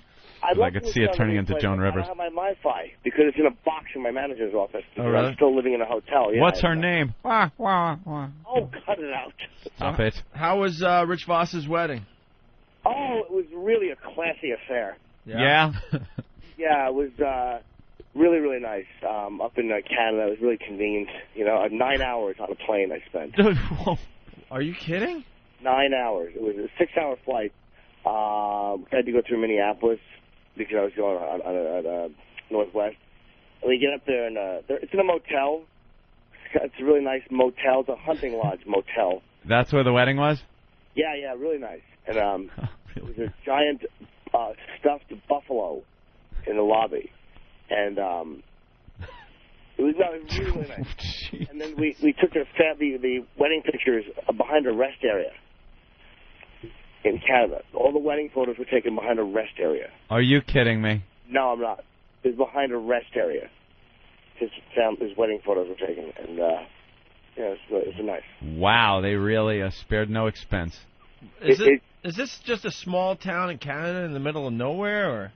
It was a rest area. It was a fucking rest. Guys go in there to piss and shit and then get back in their trucks and leave. And he's standing behind it on the most important day of his life. On front of a picnic table. Wow, hold on a minute. He's calling in now. Rich. Here's the thing. Norton was scared to take the pictures there because he was scared somebody would recognize him coming out of the rest area. First of all, the pictures came out beautiful. Wait till you see them. That's one. It was just because they were using a big green patch of grass. I don't know. I'm not familiar with the area. Was it a rest area? Yeah. I think it was. You think it was? What do you mean you think? Of course it was. Well, you know what? There was like all those little maps of like when you get into a place, those little welcome maps, and then there was a men's room and a ladies' room. That was it. It was a restaurant. Catered by Sparrows. The photographer said, meet me at this spot. She knew where there was a good spot to take the pictures. You can't tell. I mean, when you look in at between the pictures, exit 8 and exit 9. Yeah. Photographer's just looking for any patch of grass. They were on a medium strip. And what do you call it? Then after the rehearsal dinner, I had to drive Norton around for an hour trying to find him a down pillow. He said he could only sleep on a down pillow or a black penis, and we couldn't find either of them. For an hour we drove there. That was a good line. You know what? You can kiss my ass. That was a good line. Oh, it wasn't. And I really appreciate. Norton gave a great speech at the wedding. It was hilarious. And we would be hearing it if you came in today to the show. I didn't get in from 5 o'clock till 5 o'clock from the wedding party. The reception I threw last night. You guys all got your invitations. I called you and said I don't know if I can make it. There's no way. Because I can't, like you, oversleep and not show up. Oh, well, but here you were supposed to be here at 8 o'clock. We're pulling shit out of our ass now. Well, but looking stupid on our radio show because we were counting on our friend Rich Voss. Stood up by Voss. And his new wife, Bonnie. we were planning on coming. We're playing Little Marky clips. We're fucked because of you. Do you understand? Yes, it's a slow news day. We thought, all right, Rich Voss, he'll give us an hour. He's usually really good. And Talked we about would the have had hurricane for 4 hours. Yeah, how much hurricane news do you need on this show? And Voss, don't you have tapes of like the toast and everything? I have a video that has to be transferred. It's on a cassette or something. Oh boy, Mr. Technology, here he is. You know, like the video cassettes or whatever they are. It's not like a big one or. It's on Betamax. I don't know what the hell it's on. I don't know what the hell. The pictures were taken behind a rest area. They're really nice. I have a kinescope of my wedding. Bonnie's family is a bunch of alcoholics. One of her uncles, they call him Drunkle, he shit himself during the wedding. He shit really? Yes, and he went back to the room and changed, but he didn't clean up. He just came back with new clothes. Oh. Right? At the wedding. How? I mean, it's not, these are drunken farmers. The bar was supposed to close at 1 o'clock. We went back to our room after the wedding at 12:30. And the bar was supposed to close at 1, and I'm sitting in my room at 1 o'clock going, I should go down there and check. The next day we find out they stayed there till 2:30 drinking the liquor, and like one of the gift cards, you get, thank you from Tom and Mary and the 4 kids, 2 towels, thank you, and they just drink 2 towels? Yeah. But they don't have any money. They're poor. No cash envelopes? No, please, ask Billy. It's just... They're poor, though. They're farmers. What? All right, slow down. What does Ask Billy mean? Oh, he came last night. He had a good time. I left in 7 minutes. There was 38 people there. It got up to about 100. Including the wait staff. Is it true that you had a red carpet last night? Caroline's put a little red carpet out front. It was about 2 feet long. Looked like a bath mat. It's the red bath mat.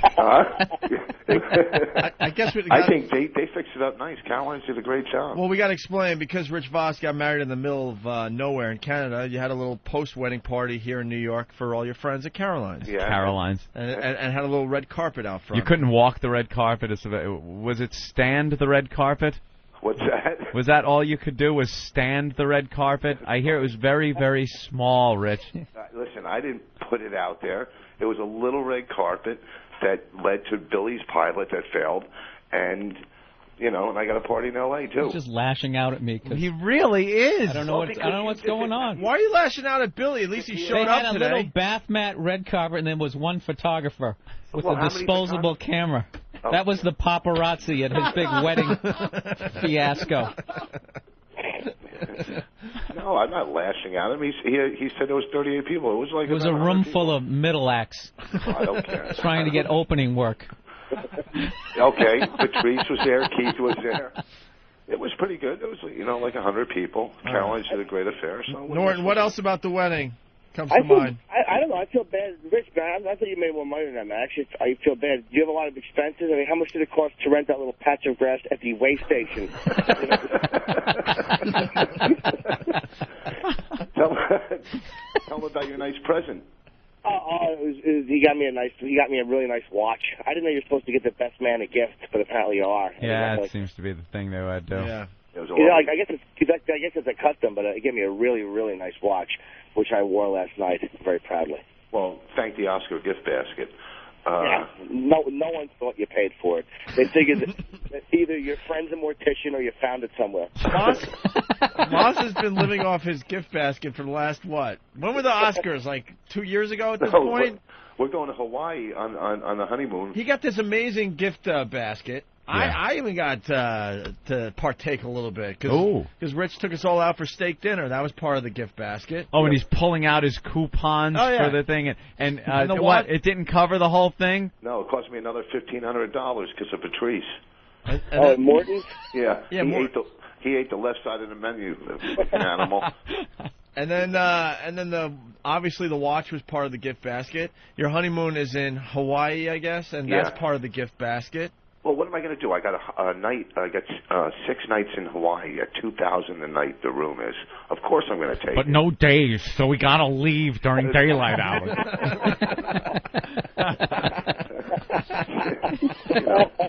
The hotel I'm staying in now. I'm staying in the nicest hotel in New York. 6 a.m. every day. They're going to fly back to the mainland. Yeah, not allowed. Get off. That would be in typical Voss fashion. What nice hotel are you staying at? Yeah, I'm going to tell you guys with your animal listeners so they can call the W? Oh, because they're all going to just blow off work so they can bother Rich Voss today. You're either at the W. No, the W isn't the nicest. I stayed there from the Oscar basket already. I already stayed at the W. Yeah. Oh, where are you staying? The Four Seasons. No, that's a ghetto hotel. Ghetto Hotel, the Four Seasons. Yeah. Where I'm staying has down pillows. The St. Regis. No. Oh, you paused, though. Yeah, it's the St. Regis. It's the St. Regis. I'll tell you off the air, but first, it's beautiful. And we have a party in L.A. to throw, too. All right, Rich. October 2nd. He's throwing these parties on all kinds of cities. Canada, you got New York, L.A. Yeah, because I don't expect people to fly across. I went to Ralphie's wedding, okay? I flew in to go to Ralphie's wedding, me and Bonnie. You know, and it's an inconvenience to make people fly across the country or to Canada, so I figured I'd throw a party on each coast and in Canada. You know, being a little considerate. And only inconveniencing Jimmy Norton. Well, you know what? But, you know, you're right. One person.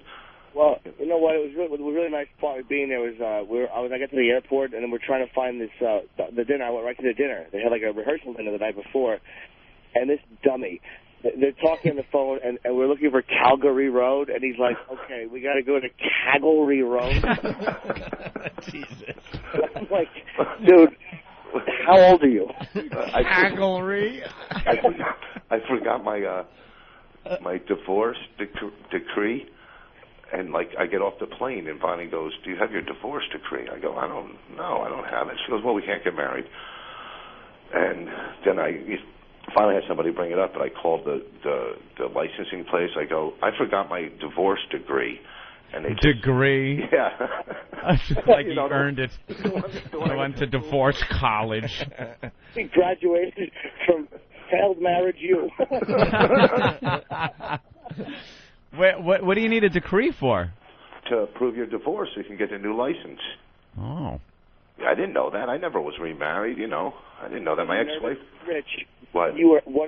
Bonnie looked great. I mean, everyone was very nice. The people were all nice. And what a nervous idiot you were. You were a nervous... Instead of saying I do, I said yes. Yeah, he just blurted out yes. You did? Dude, you did Woodstock in front of 100,000 people. This is 70 drunks. Can you relax? Really? Do you take this woman? And he said yes. Yeah. It was the most unromantic thing I've ever heard anybody say. You take this woman? You bet I do. He fucked up a line at his wedding, just like those movies we watched. How many times did they have to stop the ceremony so he could have a cigarette?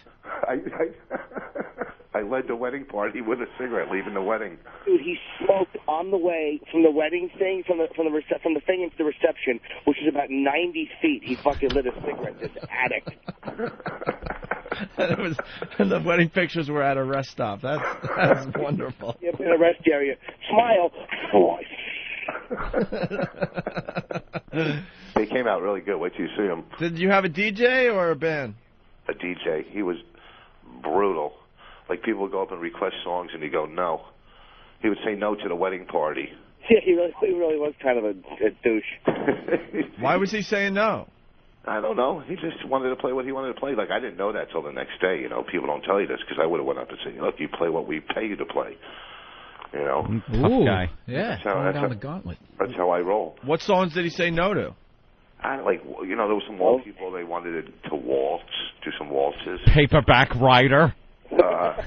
How do you know I like that song? That's my favorite song. He should have said no. I know, he said no. Did they play the Paperback Writer when you had to walk out in church to get married? They play like the theme for the bride, dun dun dun dun, and then bringing to the pulpit. Let's have a big hand. Jesus. Oh, I got to tell you a story. Norton gave a speech really funny. So a couple of people, then Bonnie and I went up, right? And she went first, but we were supposed to go together. And she started getting some laughs and, thanking people, getting laughs. And then I went up, and I started doing pretty well, and I stepped on a couple of her lines. So during our first dance, you know, when they had the bride and groom had the first dance, she's going, "Why did you step on my lines?" And she's arguing about her set at the wedding. She's arguing to me as I'm doing our first dance. She's going, "You know, I was doing fine, and you had to come up and steal the thunder." Oh, this is our first dance. It's a pretty good story. They were going to write their own vows, but Rich hasn't written anything new in 10 years. Funny. Why didn't you do that with a bullhorn to sound like Mike Tyson doing it? They were gonna write their own vows, but Rich hasn't written anything new in 10 years. Yeah, fucko.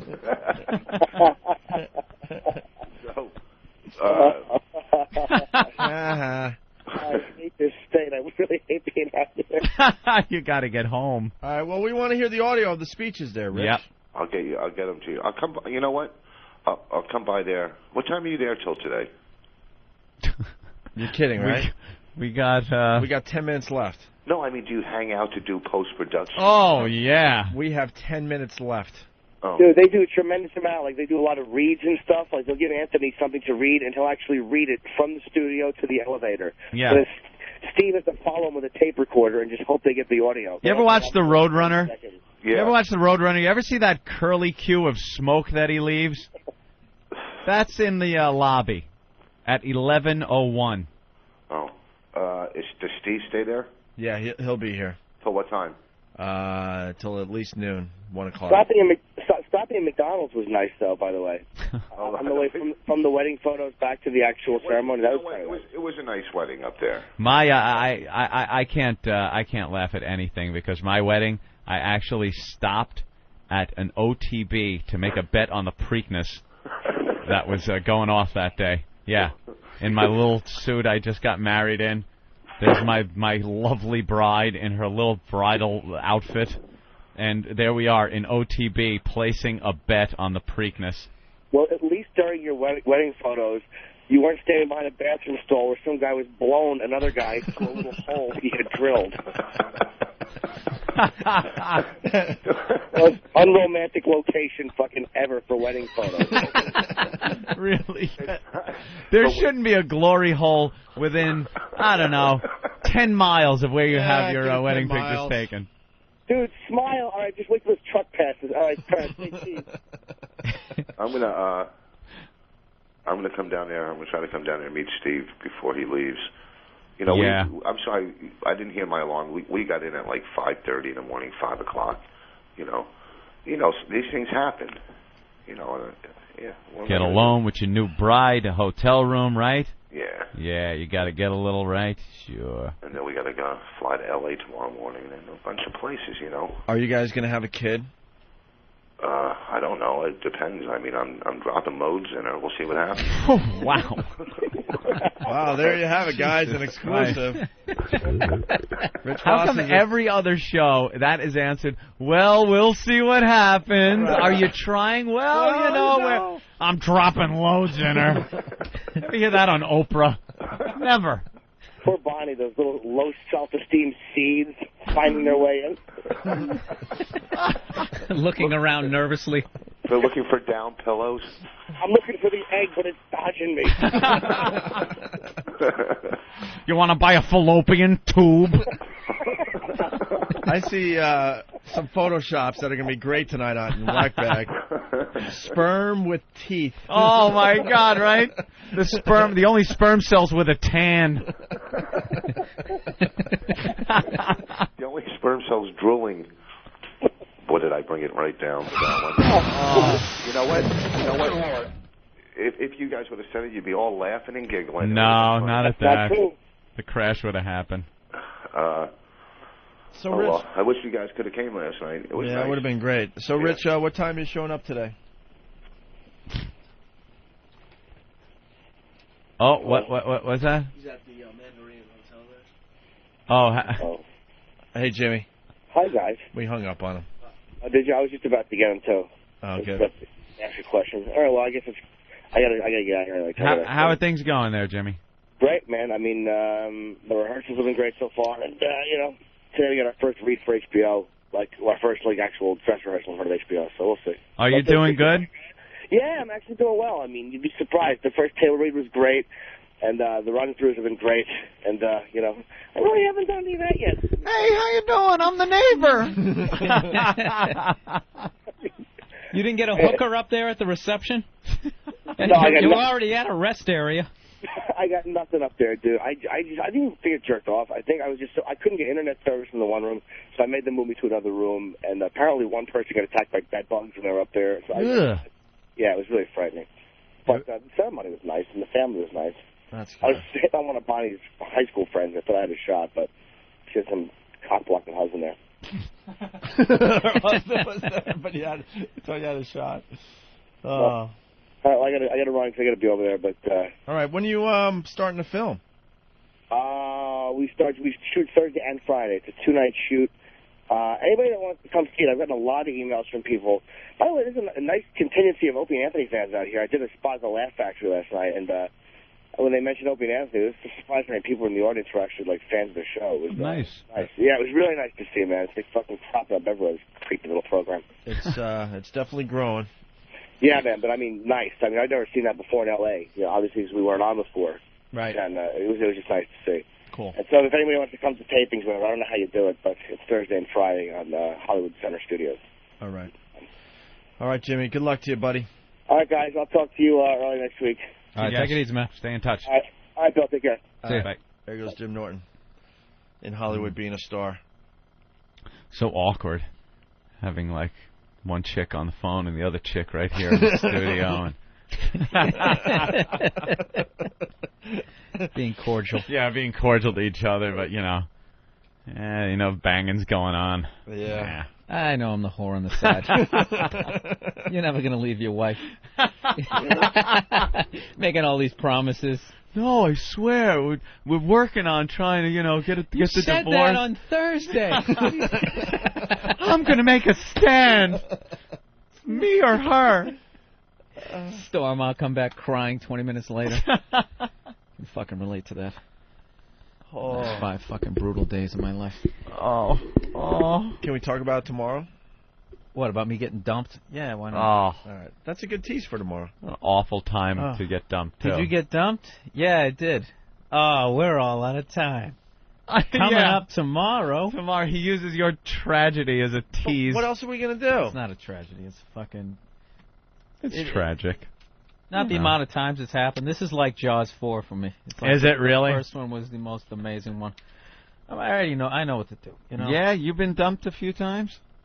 No, I've always been the dumper. Yeah. And I was really thinking the other night, like, what is worse?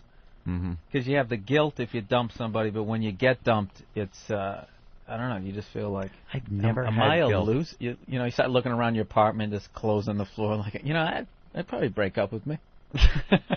It really sucks. I don't really bring much to the table, do I? My awful fucking support system of a family. I call my brother, girl walked out, blah, blah. My brother's just like, I should probably want to fuck somebody else. Oh. Your Thanks, brother man. actually said that? Yeah, he called back and apologized, and then basically said it again. He's like, listen, dude, I just came back from the BC game. I had like 20 beers. I'm sorry. I didn't mean to say that. It was a little harsh, but, it's been my experience that when a woman does something like that, it's like, great, dude, thank you. Just forget it, man. Thanks a lot. Oh, yeah. This wasn't a short-term relationship. You're with her a while, so. Yeah, I'm going through the awful, checking your messages 90 times a day. And then, when my phone rings, I'm trying to lessen it, the hurt. So you're just like, it's not her. It's no fucking way. It's okay. And, preparing yourself. And then when you pick it up and it really isn't her, your heart, drops a little bit. And then you try to overcompensate with, hey, how's it going? Quiver in your voice as you... Hey, buddy, good to hear from you. Try to act like you're happy. Your voice just keeps going higher and higher. Happy that it's that person on the phone. Yeah, great to hear from you. What do you got going on? Going to the gym. God forbid the phone clicks like there's another call on the line. Yeah. Jump them over there in a second. Oh, yeah, I got that one. Hang on a second, a beep, and I clicked over, and it was somebody trying to fax me. I just get like this beep. Honey, is that you? Yeah. It's bad timing, man. The HBO, special hits. Oh, yeah, I know. Yeah, like yes and no, but because it was like, you know, my big thing was when I taped the special. I taped it back in April, so I got to live that. Like I finally watched my special last night. Oh, you did? I finally said, all right, I got to stop the self-loathing, sit down and watch it. And the coolest part was just, you know, seeing like the end of Bryant Gumbel and then somebody else. You're actually a part of it. But once I started watching my set, I was like, yeah, I did it. Yeah. I know this stuff. Yeah, it's like watching me tape a set at the Stress Factory. It's like, oh yeah, and then the guy yells and I go into a lull. Production values are good though, you know. It's not like a cheesy, you know, what I did someone's friend's video in the back of the room, you know. You know what I did like? What they did with the special is they weren't cutting to people laughing in the crowd every 2 seconds. Right. This is the worst. Mm-hmm. Or even like when a band's playing, it's like the worst fucking thing you can do. Yeah. Oh wow, look at that chick, you know. Yeah. On somebody's shoulder. Who gives a fuck? They did like a behind you shot, which was cool. Kind of a longer shot from the back of the stage where you could see the audience and see them reacting to it, but it's not just a close-up on someone. Oh, yeah, or if you make a joke and it has to be about somebody black, then they show a black couple. They show the black guy. Who are laughing at Sinbad in like 1992. It's just like this. They do that all the time. How about them Asians and they're driving? Let me tell you. And then there's an Asian guy they got to zoom in on. That's classic. Well, we'll get into it a little more tomorrow. Bill's been a trooper, though. He Yes, showed he up has. Monday, and he was just miserable, but he still brought the funny. Yes, he did. Still brought the funny. A professional is what they call that. Unlike that Rich Voss. Right. Not showing up. Not showing. Paulie from Baltimore. Today I learned that vacuum don't leave much time for hugging. Quote of the day for me. Very good. Let's go to the phones, play a little bit of What Did We Learn on the Opie and Anthony Show. It's Rob. Rob, go ahead. Hey, what's going on, guys? Happy birthday, Billy. Yeah, I learned that ancient Greeks had a potato famine. Punching out, guys. That's right. I love the new impression, Anthony. Yeah, I'll have to watch that show a little more. Paul in New York, what's up? Hey, what's going on, guys? Hey. I learned today that Jesus made the tools that killed little Marky. Yeah. Pete from New York, what's up? Hey, how you guys doing? I want to know, how many showers is Billy going to take today? Yeah, it was a rough show today, Billy. You got to play that clip where Billy actually backs out of doing the impression. He said, I can't do this. That was hilarious. Billy, like, even realized what a fucking creep he's being. You guys rock. Yeah, he doesn't want to be sucked into this crazy world where we get all creepy at times. Let's go to Prozac from Whackbag. Prozac. I learned I need more than 5 minutes with Russell, and I learned Boss's reception was a room full of middle acts looking for work. All right. Hopefully Russell will call the program tomorrow. Also on the show tomorrow, maybe they'll actually show up. We have Big A and Stalker Patty. They got a big date tomorrow night, so we'll talk to them beforehand on tomorrow's program. That's it. Party is over. Everybody go home. The Opie and Anthony Show.